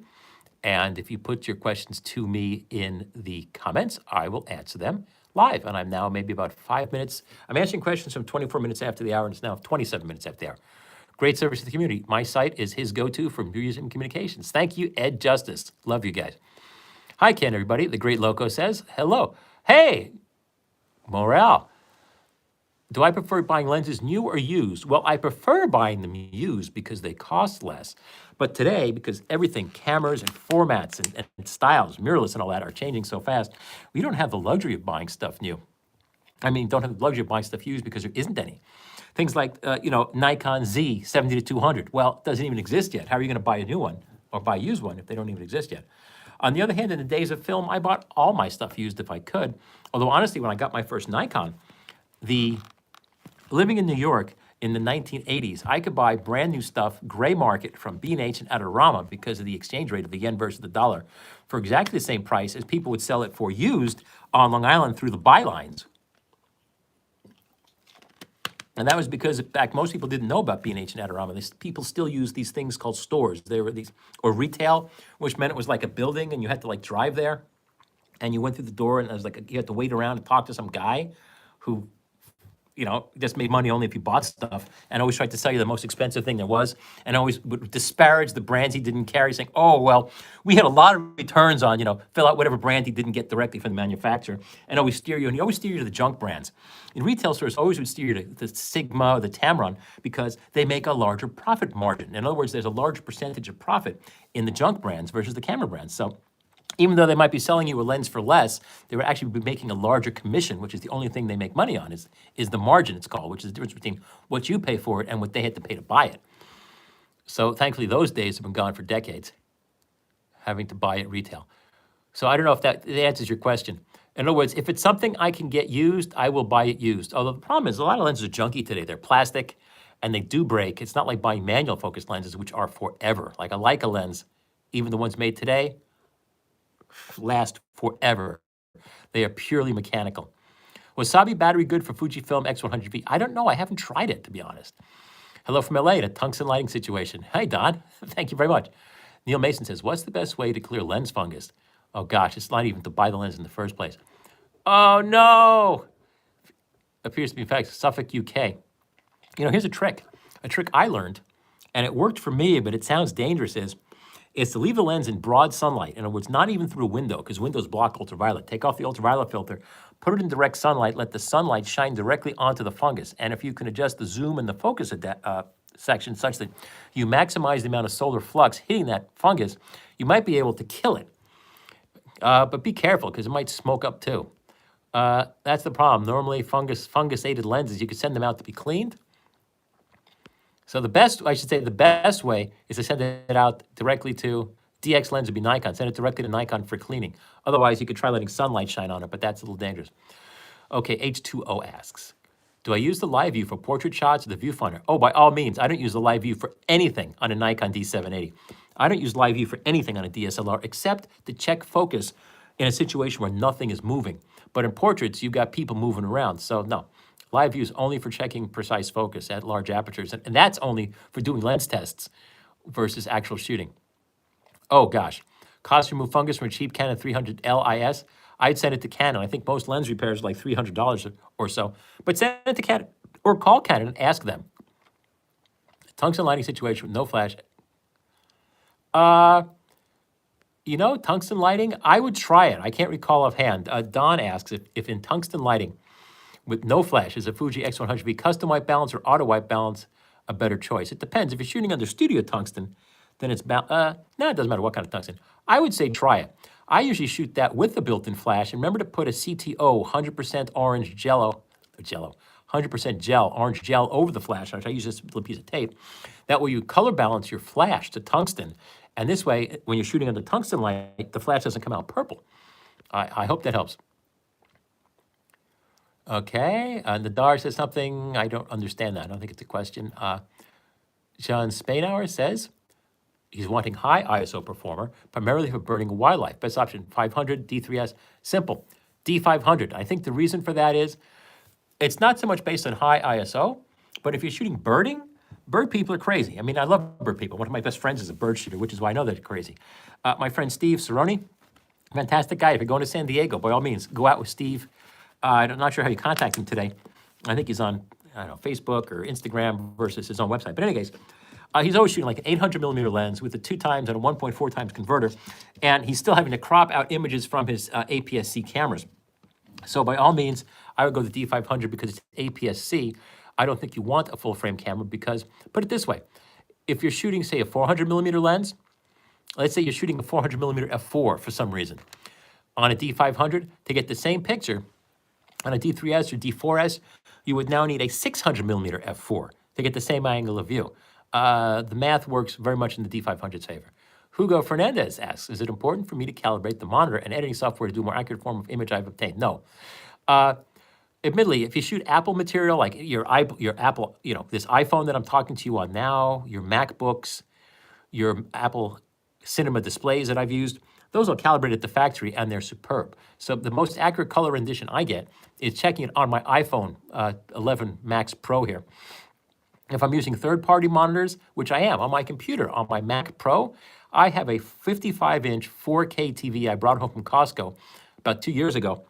And the colors are pretty bad in terms of accuracy, but I have not bothered to calibrate it yet because it doesn't really matter. Here's the deal. If you're bringing clients home and showing them images on your computer, then you want to get it calibrated to look as beautiful as possible. But if you're just using it to create images which are viewed elsewhere, believe it or not, your brain is pretty smart. My brain's pretty smart. All our brains are pretty smart. They learn to understand what things look like with the particular color distortions of your uncalibrated monitor, because you do everything else on that. You're looking at your email, you're looking at your friends' pictures, you're looking at the web, you're looking at me on YouTube, and you just learn to understand the way things are supposed to look. And honestly, I don't calibrate. I haven't even bothered to calibrate it. I certainly could borrow one, but it just hasn't come up enough. So that's the answer. I used to calibrate my stuff, and here's the thing. Back in the days of cathode ray tubes, calibration may have shifted. Back when I did bother to calibrate my monitors, even when I went back like 10 years later, they had not drifted. So calibrator makers say, oh, make sure to calibrate every month. I haven't seen anything change. Okay, Glenn Turner says he tried Wasabi in his X100V and they work as well as the original battery. 2 for $18, including wall charger, and lightning adapter, and Euro adapter. So there you go. Thanks, guys. Thanks for sharing that. Yelts My Call says, other than photography, what hobbies am I into? I'm an avid bicyclist. I love to get physical exercise. And so I'll go to the gym and do all this stuff. But that's not fun. That's boring, being in the gym. But honestly, ever since I was a kid, I was back in America before anybody even knew what bicycles were and thought they were only for children. I would be in junior high school, and I'd go out and ride like 50 or 60 miles on a weekend. People thought it was totally insane. They're like, bicycles are for children. You rode 50 miles? Why? What happened? Was it an emergency? So yeah, but I don't buy bicycles. In fact, something I was going to mention is some bicyclist says the correct number of bicycles to own is N+1, meaning however many bicycles you have now, the correct number you should have is one more than that? No. The correct number of bicycles is simply N. Whatever you have now is what you need. Or maybe the answer should be 1, or maybe 2 if you want to do dirt and street. Simply because the time you spend shopping for bikes, just like the time you spend shopping for cameras, could actually be spent riding or shooting, or in the case of stereo gear. Gosh, people always are changing out their cables in stereo gear. That's not me. The hobby for them is changing the gear. For me, I enjoy listening to the music. So once you get stuff that works, I don't change it. So I hope that answers your question. Another question, do I think this world crisis will affect camera makers? Yes, it affects everybody. People are dying all over the place. It's not good. But on the other hand, camera makers in Japan, I remember the Sendai 2011 earthquake, tsunami, nuclear meltdown crisis. The Japanese powered through that like champs. So I'm not worried long term, other than if I die or if we die. Here's the problem. People get it. They're contagious for a week. They're going around, hey, how's it going? Good times. Hey, how you doing? And then all their friends die. So it's a tough one. The Great Loco says he has the 85 1.2L, 7200 L2IS. Does it make sense to buy the 135 2.0 that's highly rated? Well, the Great Loco, he's asking if he should buy the Canon 135 f2. Well, this would apply in any brand. He already has the 85 1.2 and a 7200 2.8. Should he buy the 135 f2? That's highly rated. Well, yes. In the lab, the 135 f2 is extraordinarily sharp, but so are all of those other Canon lenses. So I would say no, to be honest. If I'm just shooting general portraits, even though I own the fast fixed lenses, I just shoot my 7200. In fact, I don't even have a 7200 Canon. The Canon telephoto zoom I have, in that the 2.8, I still use my original 80-200 f2.8L from 1989. And the one I really shoot is I shoot the 100-400 Mark IIL because I prefer the focal length range. So no, it doesn't make sense to buy, but on the other hand, if you're going to use it, by all means, it makes sense. In fact, take a look at my articles at kenrockwell.com. I have one on should you upgrade, and another one on is it worth it? And we're all different. If a new product has some feature that you really find important and you use it every day and you can afford it, by all means, get it immediately. On the other hand, if you're like on a student budget and you can't really say what you need about it, no, camera makers always try to make it seem that you need this. In fact, it was funny because media has changed. Today, everybody has a YouTube channel. And when the X100V Fuji came out, everybody did a YouTube video saying, greatest camera ever. And my video said, I've owned every one of the X100s since they were announced in 2010. They finally shipped in 2011. I've owned every one since 2011. They're all fairly the same. The real question is what's different. So, you know, all because somebody says it's great doesn't mean you have to buy one. I hope that answers the question. It's a grayscale. Jared hates on me so much. You know, it's publicity. Why not? It's all media. SmackDown, Jared and I should go out wrestling. Did you guys ever see something I thought was hilarious was Donald Trump actually smacking down some professional wrestler when Donald Trump was active in professional wrestling. I think he had a team, and there's a video out there. You can find it. My kids love that, seeing Donald Trump in a suit going out there and slamming some guy. It's like, yeah, way to go. So Jared Poland, Jared's a good guy. I've met Jared in person. Jared's a great guy. You know, and if he wants to shoot raw again, it's like religion. You know, if you want to shoot raw, do it. If that's what helps you get your vision. On the other hand, it's not what I need, but you know, it's a religious issue. And again, today's Shabbos for our Jewish friends. I think today's Saturday, so you know, everybody's different. And I guess tomorrow's Easter for our Eastern Orthodox friends. So you know, God bless that too. Okay. Oh, did you know? Did you know that Donald Trump actually postponed Easter to July 12th? So this way, his promise of letting everybody out by July 12th counts. Plus, also this way, we can all celebrate Easter. I'm kidding. That's of course a joke, but I like the attitude there. Okay. Nathaniel says, would I ever recommend the X Pro 3 over the XT4 with regards to durability and overall longevity? You know, I forget those. Gobbledygook. So the great thing about Fuji is they make so many totally different kinds of cameras, more so than anybody else on earth. If you want an excellent rangefinder, rangefinder style, rangefinder flavor style, the X100 series. If you want interchangeable lens, mirrorless, you can get that. You can get them either with or without an optical finder, with and without an electronic finder, with and without an LCD on the back. So they make so many.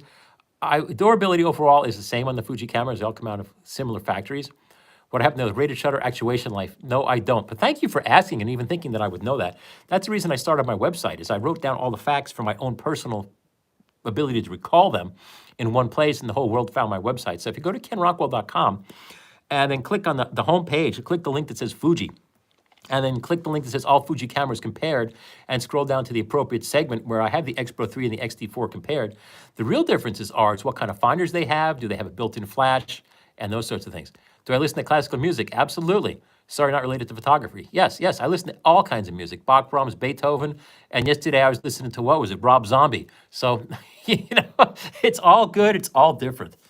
Some online sources claim, here we go. This is like people ask at the Donald Trump press conference. Instead of asking a question, they start off with like just a whole bunch of their own supposed facts that they want to get out, which may or may not be true, and then, you know, turn into a question. Here we go.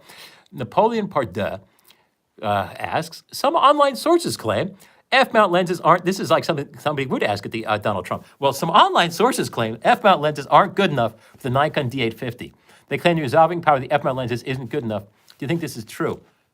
No. I don't know what that means, because the only lenses used on the D850 are F-mount lenses. So I don't understand Napoleon Pardeux's question there, because that's the only lenses that mount on the D850. And also, too, there are some haters that say that the 28 to 300, you know, easy freedom lens of Nikon isn't very sharp. Look at my review of either the D850 or my review of the 28 to 300 millimeter Nikon lens at kenrockwell.com, where I provide sample photos and full-size downloads at 56 megapixels or whatever it is. And you can see for yourself that, yes, that lens is super sharp on a D850. Have I ever used an iPhone professionally? Well, I've got ads monetized here on this YouTube channel. I'm showing it on an iPhone, so I guess I am. Sold photos to a client were taken on my iPhone. No, not yet, but not that I wouldn't. I've got some awesome pictures taken on my iPhone. I don't even know if I have this awesome pictures taken of some trees at sunset. They're lit up in tungsten from below, so they're orange against the blue background. It looks awesome. The Great Loco just bought the Canon 100 to 400 L2 based on my recommendation. You know, I love mine, and I paid $2,200 when it first came out in Christmas of 2014, and today they're much less expensive. I hope you love yours.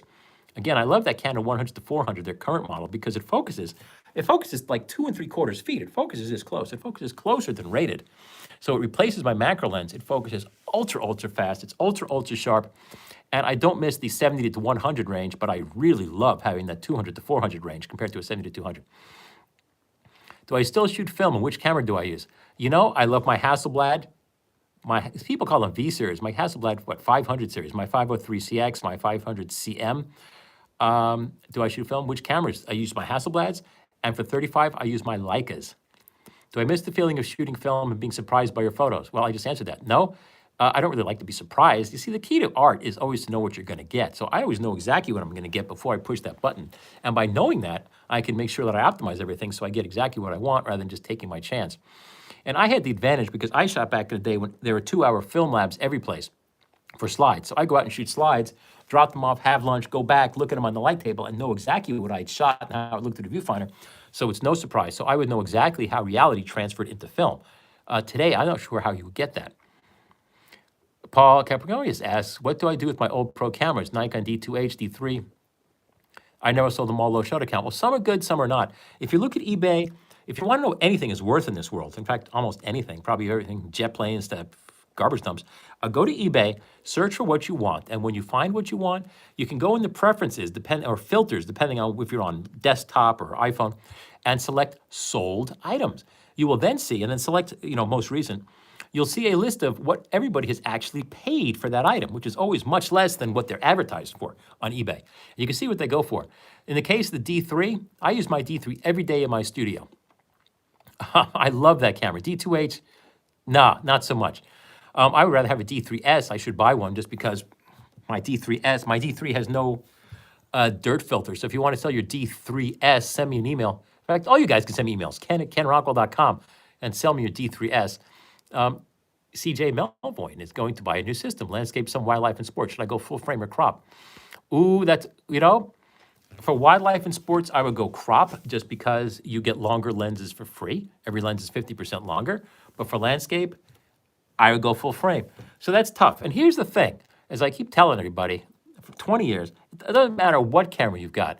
You can make that camera take the same pictures for everything. It's just a question of how easy will it be to make those pictures. So first you should ask yourself, what balance of things you're going to be shooting? And then go from there. Just know if you're shooting wildlife and sports, your long lenses are going to get really expensive really fast to get the equivalent in full frame. Or you could just crop. What me worry as, do I think Nikon will have their annual Mother's Day sale? I think so. Everybody has a Mother's Day sale. As anybody who's worked in retail or whatnot, I mean, there's always the next holiday coming up. It's like Christmas, and then it's as soon as Christmas is over, then it's Valentine's Day, and as soon as Valentine's Day is over, it's Easter, and so forth. Favorite lens for street? 28 to 300. Dream magic about 51.2L, also about some 3D pop baloney. 51.4G. No, when lenses are expensive, people like to put ethereal things about them, which aren't necessarily true, but it helps make them feel better for having spent so much money on these lenses, and how they try to convince you that these lenses are somehow magical. No, the magic comes from the mind of the photographer, the mind of the artist. It does not come from the lens. Has a 51.4G from a Nikon. No, the 51.2 will not add anything for you. Just add more stuff to carry, more stuff to worry about, and less money in your wallet. Now, admittedly, I actually own all these lenses. I love my 51.2L for use of my Canon DSLRs. D200 worth anything? Quality? Simple. If you want to know what a D200 is worth, go to eBay, search for D200 camera body. I think if you type in that, this way you won't get hats and filters and all that. And then do the selection for sold items, so you can see the sold items for D200. You'll see exactly what it's worth. In other words, what something worth is defined by what a willing seller and a willing buyer, in other words, not somebody who's got a gun pointed at their head, what a willing seller and a willing buyer would pay for that item. That is what something's actually worth. When people go to sell their house, they always think it's worth more than it really is. It's only worth what you can get for it. What's your car worth? What you can get for it. So what the D200 is worth, look on eBay. That's what it's worth, is what somebody else paid for. But no, when you sell through eBay, 15% of that is kept back by eBay and PayPal for their commissions. I forget how they call it, but it always works out to about 15%. Yes, absolutely. This is important. If you want to know what anything is worth in this life. In fact, I do this. I am bad. I do this for toilet paper. I look at the toilet paper market, and I go to eBay, and I type in toilet paper, and it gets all the ads for toilet paper. But then depending on if you're on mobile or iPhone or iPad or laptop or desktop, there should be a way to click for filters. Although on desktop, it's the easiest because it's just like the little column that goes off to the side that's over here. And just click sold. Now, normally you'll have completed listings will self-check because everything that's sold is also a completed listing. But look at the sold listings. You'll see all these numbers in green. Green means somebody actually bought it at the price that was in green. That's what something is actually worth. Now, when I checked it yesterday, 17th of April, 2020, a roll of toilet paper sold for about $4 a piece, including shipping, which is usually equal to the price of toilet paper. But that's the great thing about eBay. If you want to know what something is worth, Go to eBay for your D200, your camera items, or anything. Use light bulbs, use toilet paper, new toilet paper, and you can see exactly what people pay for it. Now, before you go trying to sell it, thinking you're going to get those prices, know that there are fees involved. Now, admittedly, when I sell stuff used, I use a local dealer, and those guys keep about 30% because for me, my time is worth so much. I don't have the time to answer questions on eBay and pack and ship it, and believe it or not, take all the pictures. It takes a long time writing it up. So yes, eBay reveals the prices paid, and what's interesting is those prices that people actually pay, you'll be scratching and go, holy cow, I can't believe he got that cheap. Yes, things on eBay sell for a lot less than what you think they do. On eBay, in fact, the best possible write-up and book you can get on everything to know about eBay is available for free on the internet at kenrockwell.com. Just search for How to Win at eBay, where I have a multi-page book I put up for free that you can read, but every in and out that I've learned from buying hundreds or maybe even thousands of items on eBay, every little in and out and what's going on, and learning what something actually is worth is what it sells for, and what it sells for is typically a lot less. When you go through eBay listings, you'll see that half the items are buy it nows, and most of the buy it nows are at some ridiculous price that no one's actually going to buy it now at. So for buy it nows, if it's older than an hour or two, for anything that's people actually know what it is, then it's priced too high. Now, for things that are auction, a lot of things go on auction and somebody may have a reserve so it won't sell, or a lot of things may go on auction and, whatever. The point is, the advertised thing, that they're not actually selling at the price. It's like people go on there, oh, well, look, it's only $2 for this camera. Well, it's an auction. The price in only the last 5 seconds will finally jump from maybe $2 to $5 to $8 to like $337 where it actually closes. But look at the sold listings and you can see what things actually sold for. And just know if you're selling something, figure out about 15% less. A dealer will typically take about 30%, a good dealer of used gear. The bad dealers, I think, well, I don't know if they're bad anymore. I haven't worked with KH in quite a while. They're probably pretty good now, but I think KH keeps about 50% margin. But that's an important thing. If you're selling something to somebody, find out what kind of margin they have. Unless they buy it outright. If a dealer does consignment, then they're just putting it up for sale, and that's where you get maybe, you pay them 30%. Or maybe if they buy it outright on consignment, then you've sold it and it's done. Bill Morgan says he also doesn't like shooting raw. Quality advantages are there, but very subtle. People exaggerate this format, especially Jared. He doesn't trust his use. Well, okay, I won't say bad things about Jared because Jared's a good guy, but it's all personal privilege. I get better results in JPEG because I get better results in the camera's built-in JPEG Creator with the picture controls for setting up super wild saturation. I don't get that using different software other than Nikon's own software, which gets me exactly the same thing. Also, it depends on the camera. I've discovered on my Nikons, the JPEG creation engines inside the Nikons are the world's best. And thus the JPEGs I get off my Nikons are so good, I really have no need for RAW. There's no sharpness or whatnot benefit. Other brands like Canon, I discovered the JPEG engines maybe aren't quite as good. And if I shot Canon, well, I do shoot Canon. I still shoot JPEG in Canon because the quality differences are not there. But if you really get out the microscope, maybe there is more difference between JPEG and RAW in Canon. Am I excited for the Canon R5? I am, because if the R5 addresses sports, then we can forget about Sony and the A9. Sony's unique in having a camera that really runs at 20 frames per second silently and works really well, and especially in terms of autofocus in the A9. No other mirrorless camera can do that today, although the A7 Mark IV is also really good. But if Nikon and Canon can get that autofocus taken care of, we can say sayonara to Sony. Not that I don't love Sony, but Sony started off in making audio recorders, so I work in pro audio like my F1 and all that. Love Sony, but for cameras, the ergonomics are awful. The cameras don't feel good in hand. The menu systems are idiotic. And so now the Canon and Nikon are the game for nature and landscape. We can say goodbye to Sony cameras. And if they get the sports stuff taken care of, again, we can say goodbye to Sony. Sony really needs to step up their game. I'm fiddling here, I'm sorry. Sony needs to really step up their game. Hire an Italian industrial designer to get the cameras to feel good. I mean, they look okay. That's not the question. When you hold them in your hands, look at your Nikon and Canon. Look at every dial and every knob. You'll notice everyone's at a slight angle. There's nothing, it's not all straight right angles and straight edges. All the edges are rounded and chamfered. All the dials that your thumb goes on, like the rear control dial is not completely horizontal like it is on Fuji and Sony. On my Nikon, the rear control dial is canted like this, so as my finger goes across it, it goes at the angle my finger naturally goes. So I would love it when Canon and Nikon get full-frame mirrorless cameras that can let us all get rid of our Sonys. Okay, Nigel Lee says, good night, Mr. Rockwell. Need to hit the sack now. It's late, rather early morning here in the UK. Cheers. Gee, maybe that's why I see my viewership has gone down a little bit. I guess if this is worldwide, I'm not sure when the best time is. I've been on the air here now for more than 2 hours. And the great thing about my iPhone, I'm going to try to check my battery, which I don't see in the YouTube screen. So I'm going to go away here for just a moment. Love my iPhone. I'm live. Gee, I think I was live all along. Yes. Anyway, My iPhone still has half its battery charge through the day here, and I've been on air live with the screen on for 2 hours, broadcasting live to the entire world on my iPhone. Try to do that again. Doing video on a mirrorless camera that can only run 30 minutes. My videos usually run longer than 30 minutes. D850 price, is it worth price quality? You know, only you know if it's worth price quality. You get what you pay for. It's expensive because it's their current camera.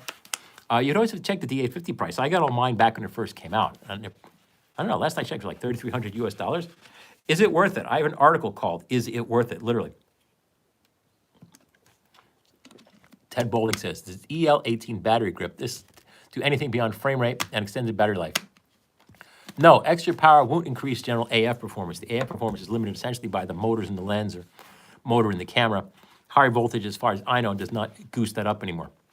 I do know the pro cameras tend to have tougher motors, like my D3 is autofocus and clearly runs circles around like a D850, just because it's a totally different class of camera. Any thoughts the X Pro 1 and D90 is a first-time camera? No, the X Pro 1 I thought was flawed. Maybe I had a weird sampler, didn't know how to use it right, but ultimately the viewfinder did not have a little adjustable diopter and required you go out and buy a diopter lens, and maybe mine was missing a diopter lens or something, but it was never, the finder was never in focus. So I was not a fan of the X Pro 1. D90, yeah, if you can get a D90 at a thrift store for like $50, by all means. The D90 is great because the D90 has pictures that look identical to the cameras from Nikon today. It has all the same picture controls, the same picture creation technology inside of it, so it will look great. There's a hardly used D800, yes. No, somebody, the Great Loco says D800, a good option to see a difference in DF. No. Every Nikon camera since 2007, or I should say every Nikon model introduced since late 2007 when the D3 and D300 came out. And if you go to my website, kenrockwell.com, and go to my Nikon DSLR history page, I have every single DSLR Nikon has ever introduced in a chronological order, telling you what they were and what they cost. Everyone introduced since October of 2007 has done what I call Gen 2 technology. That's where we have picture controls and saturation goes up to +3 and down to -3. And you have the vivid and neutral and portrait settings. The older cameras had, I forgot what it was called. It was like picture tuning or something, and didn't really have all that flexibility. But all those cameras since 2007, the pictures are indistinguishable because they were designed to have exactly the same color rendition, exactly the same rendition of highlights and shadows and colors. And so although if you're shooting them at ISO like 12,000, you might see a difference because the new cameras are better. In normal use at like ISO 200, they all look identical. And I have some of them. Some of my older things on my website I had where I actually shot whatever the newest camera was versus the older camera.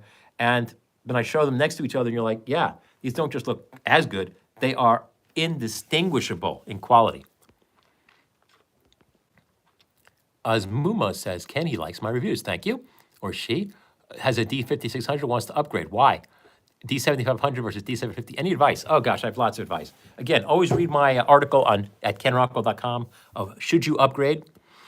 And the question always is, well, what exactly do these new cameras do for you that the old camera won't? In other words, tell me something that the D5600 can't do that you actually need.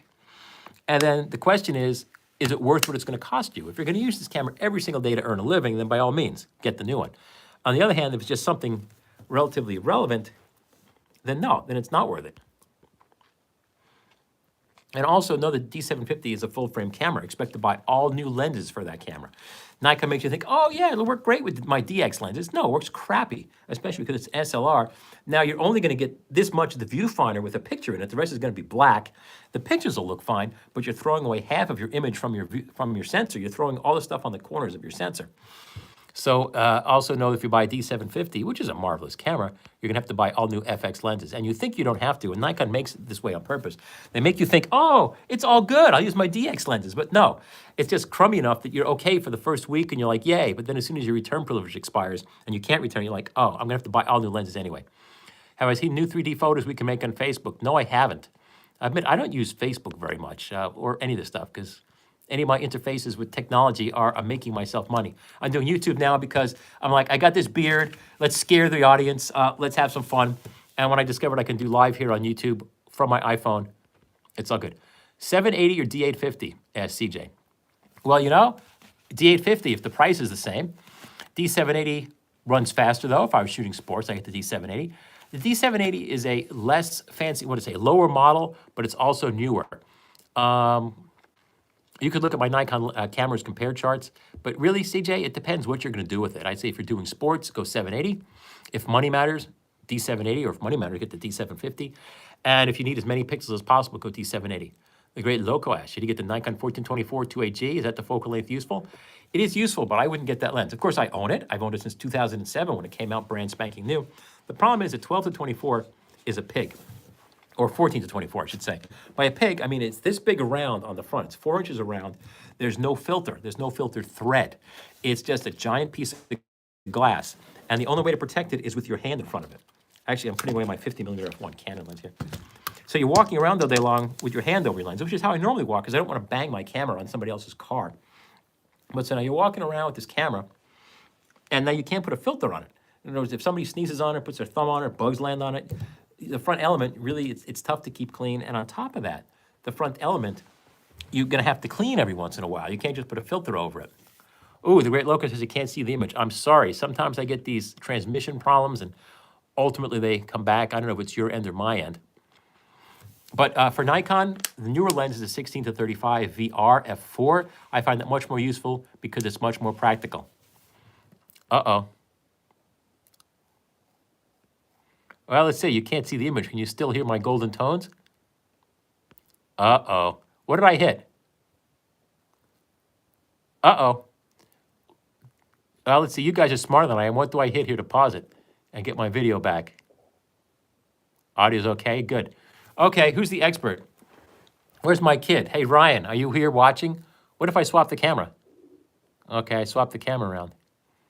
Does that help? My timer's going. It says it's live. Do-do-do-do-do. Well, I can see your question, so who cares about my ugly face? I mean, my teeth look too yellow on the system anyway. What would you guys like to hear? Or am I just dead in the water after 2.5 hours?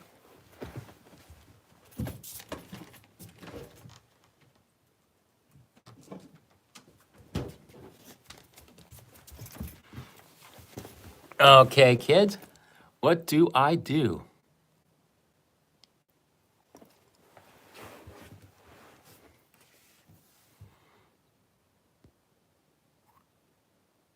No, I don't want to stop streaming.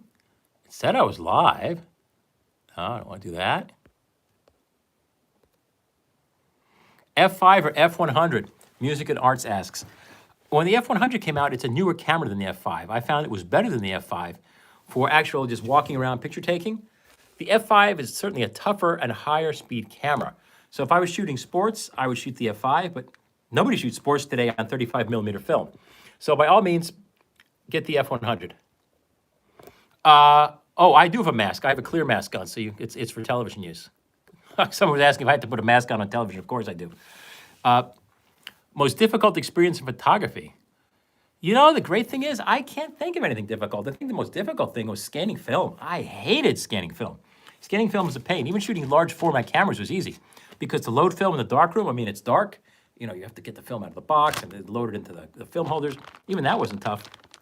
I think the most difficult experience in photography was having to scan things on my own because it took forever. In the realm of film cameras. You know, people are still asking me questions. That's good. Am I still off the air with the picture? The realm of film cameras. Yes, Konica Auto Reflex T. Those were popular back in the 70s when I first got my first SLR, but I haven't shot with one. Ultra wide. Okay, Great Locust says 20 f1.8G instead of 20. Yes, if you're talking for an SLR camera like a D850, no, I would get the 21.8 versus the 14 to 24 just because it's a lot more practical and takes a filter. But it depends what you want to shoot. 14mm is a totally different world than 20mm. So it all depends what you're doing. Rejoicing in Hope, watching from San Diego. Hey, Rejoicing in Hope, do you have a picture on me? Favorite 300mm prime? Oh gosh, they're all good. They are all good. Even the AIS 300mm 4.5 manual focus non-ED is super sharp. And I think I like that lens because I got it off eBay for nearly nothing and it was like brand spanking new.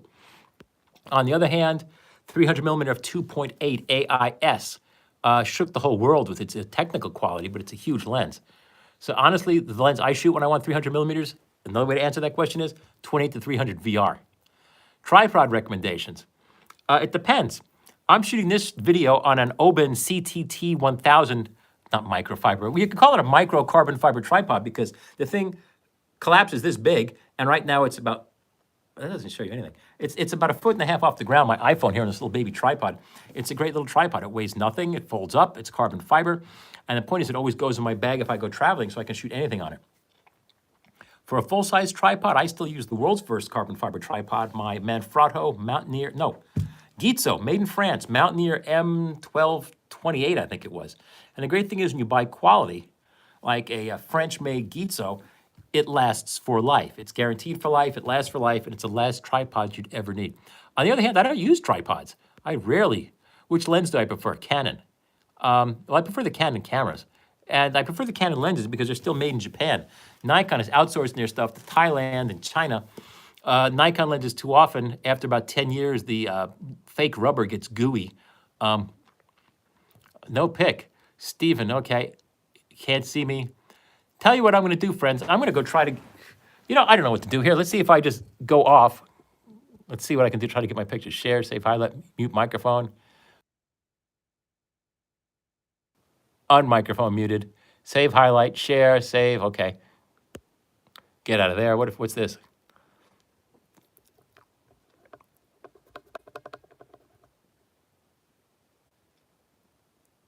Okay. Live chat. Gee, I'm sorry. I thought I had live chat on. Anybody who asked me anything, it didn't come up.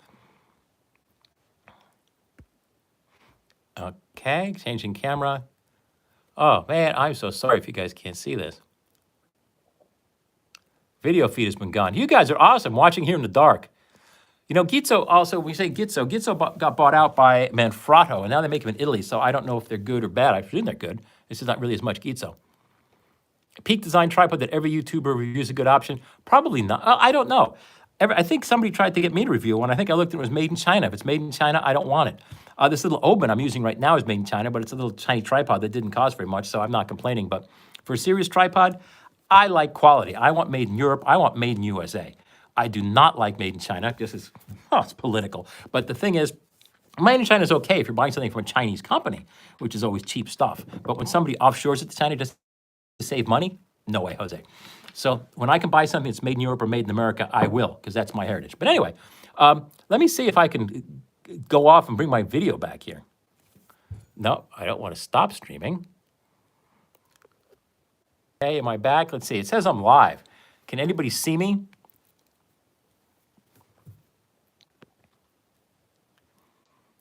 Oh, gosh. He sees me now. I have to laugh. The only thing I did to fix this video is when I broke it is I just flipped up and so I could go check the battery on my iPhone 11. Oh, Great Locust is still blackout. Okay, maybe I'll get some more videos. I simply just... Audio is good.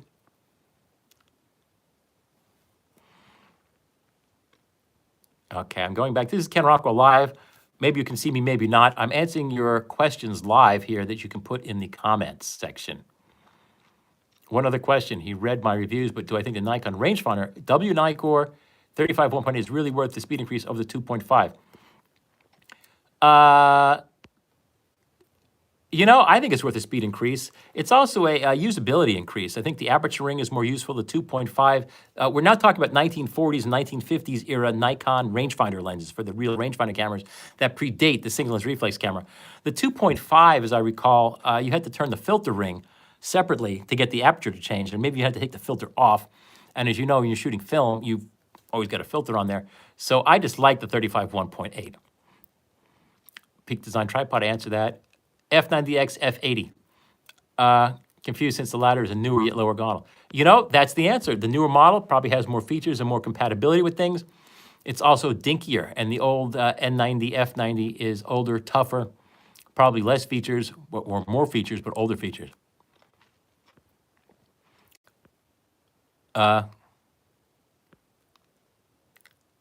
If I use crop sensors, which brand? Well, for essential single lens reflex, for crop sensors, I seem to like Nikon for some reason. Or you can still hear me. It'd be great for over 2 hours. Nikon differences: 400 2.8 AFS, 2 non-VR. We'll see if I have a comparison in one of my Nikon 400mm f2.8 reviews where I actually go. Typically, the only thing that's changed the Nikon 400mm, especially from versions 1 to 2, is they make the close focusing distance a little bit closer. They take off a little bit of weight, but otherwise, off the top of my head, that's going to be the only difference. You can also look at Vink's, Roland Vink, V-I-N-K, has a fantastic site chronicling every Nikon lens. And you could look on there, and it doesn't show autofocus speed, but certainly show close focus distance and weight. Oh, still blank. Flashed on for a second, then went black again. Okay, still blackout, less flash. No video feed, perfect audio. Okay, tell you what I'm going to do. Let me try that again. Okay, it says I'm live. Testing, 1, 2, 3. Gee, I'm on the air here for a straight hour and 2.5 hours. Should he buy a 300 2.8 LIS with fungus? No. Well, you know, I don't like fungus. I wouldn't buy a lens with fungus. It's like simply because you could find another lens without the fungus. And you can see what these are worth. I said, go to eBay, filter for sold listings, and you'll see what people actually paid for things. Am I going to go photograph the red tide tonight? No, I would, but lockdown. I've seen the red tide before, which is actually more like blue-green luminescent tide. It's something that really, no, doesn't change your life, but it's something you really have to see. And back when I saw it last, it was a days of film, and you couldn't even photograph it because it was just too dark, like the Aurora Borealis. It just moved too fast, and it was too dark. Lens cap is still in the camera. Possibly repair some out of rubber on a Nikon. Yeah, if you send it to Nikon,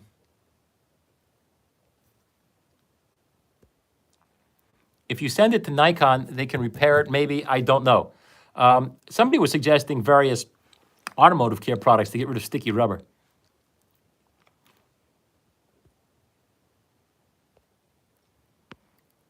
Well, let's see. So I've got no video, so that's no fun. Do you think I should end this, loyal subscribers, or do you think I should end this and start another one? What do you guys want me to do? Teeth are still looking less yellow now. Again, for those of you who just joined us, well, if you can't see me, you can't even see that they look yellow. For some reason, the white balance here is just too orange. Maybe I should go back and get a filter and tape it on my lens.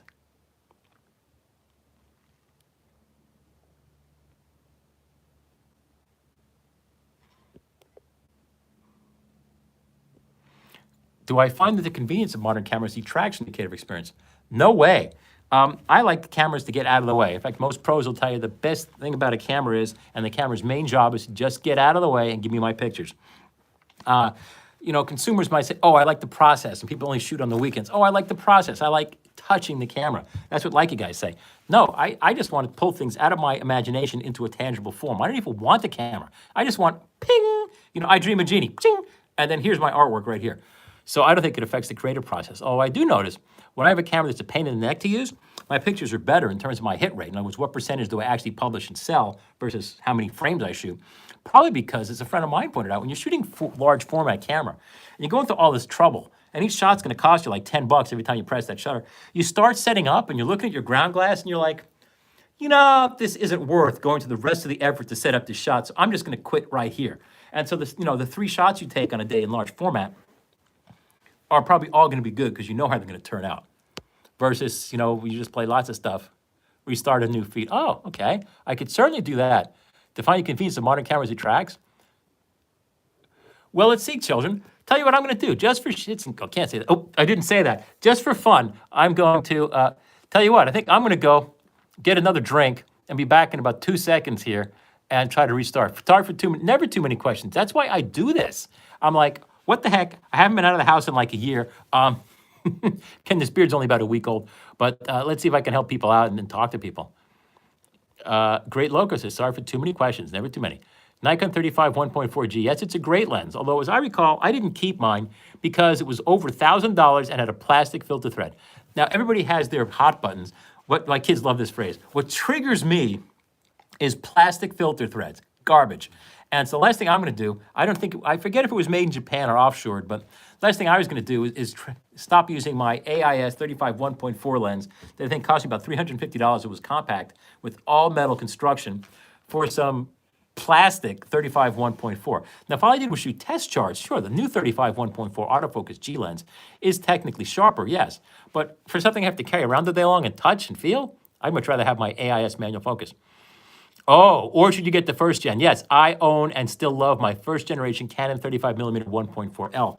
But when you're asking about comparing lenses, it's not like comparing cars. Should I get Ford or Chevrolet, Mercedes or Maybach, or Corvette or Porsche?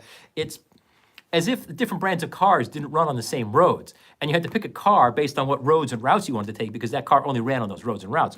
So likewise for camera lens, they only work properly on that brand of camera. You start using adapters, they start getting crappy-er. So yes, I love my Canon 35 1.4L with first generation with its metal filter thread. It's more compact size than the newer one.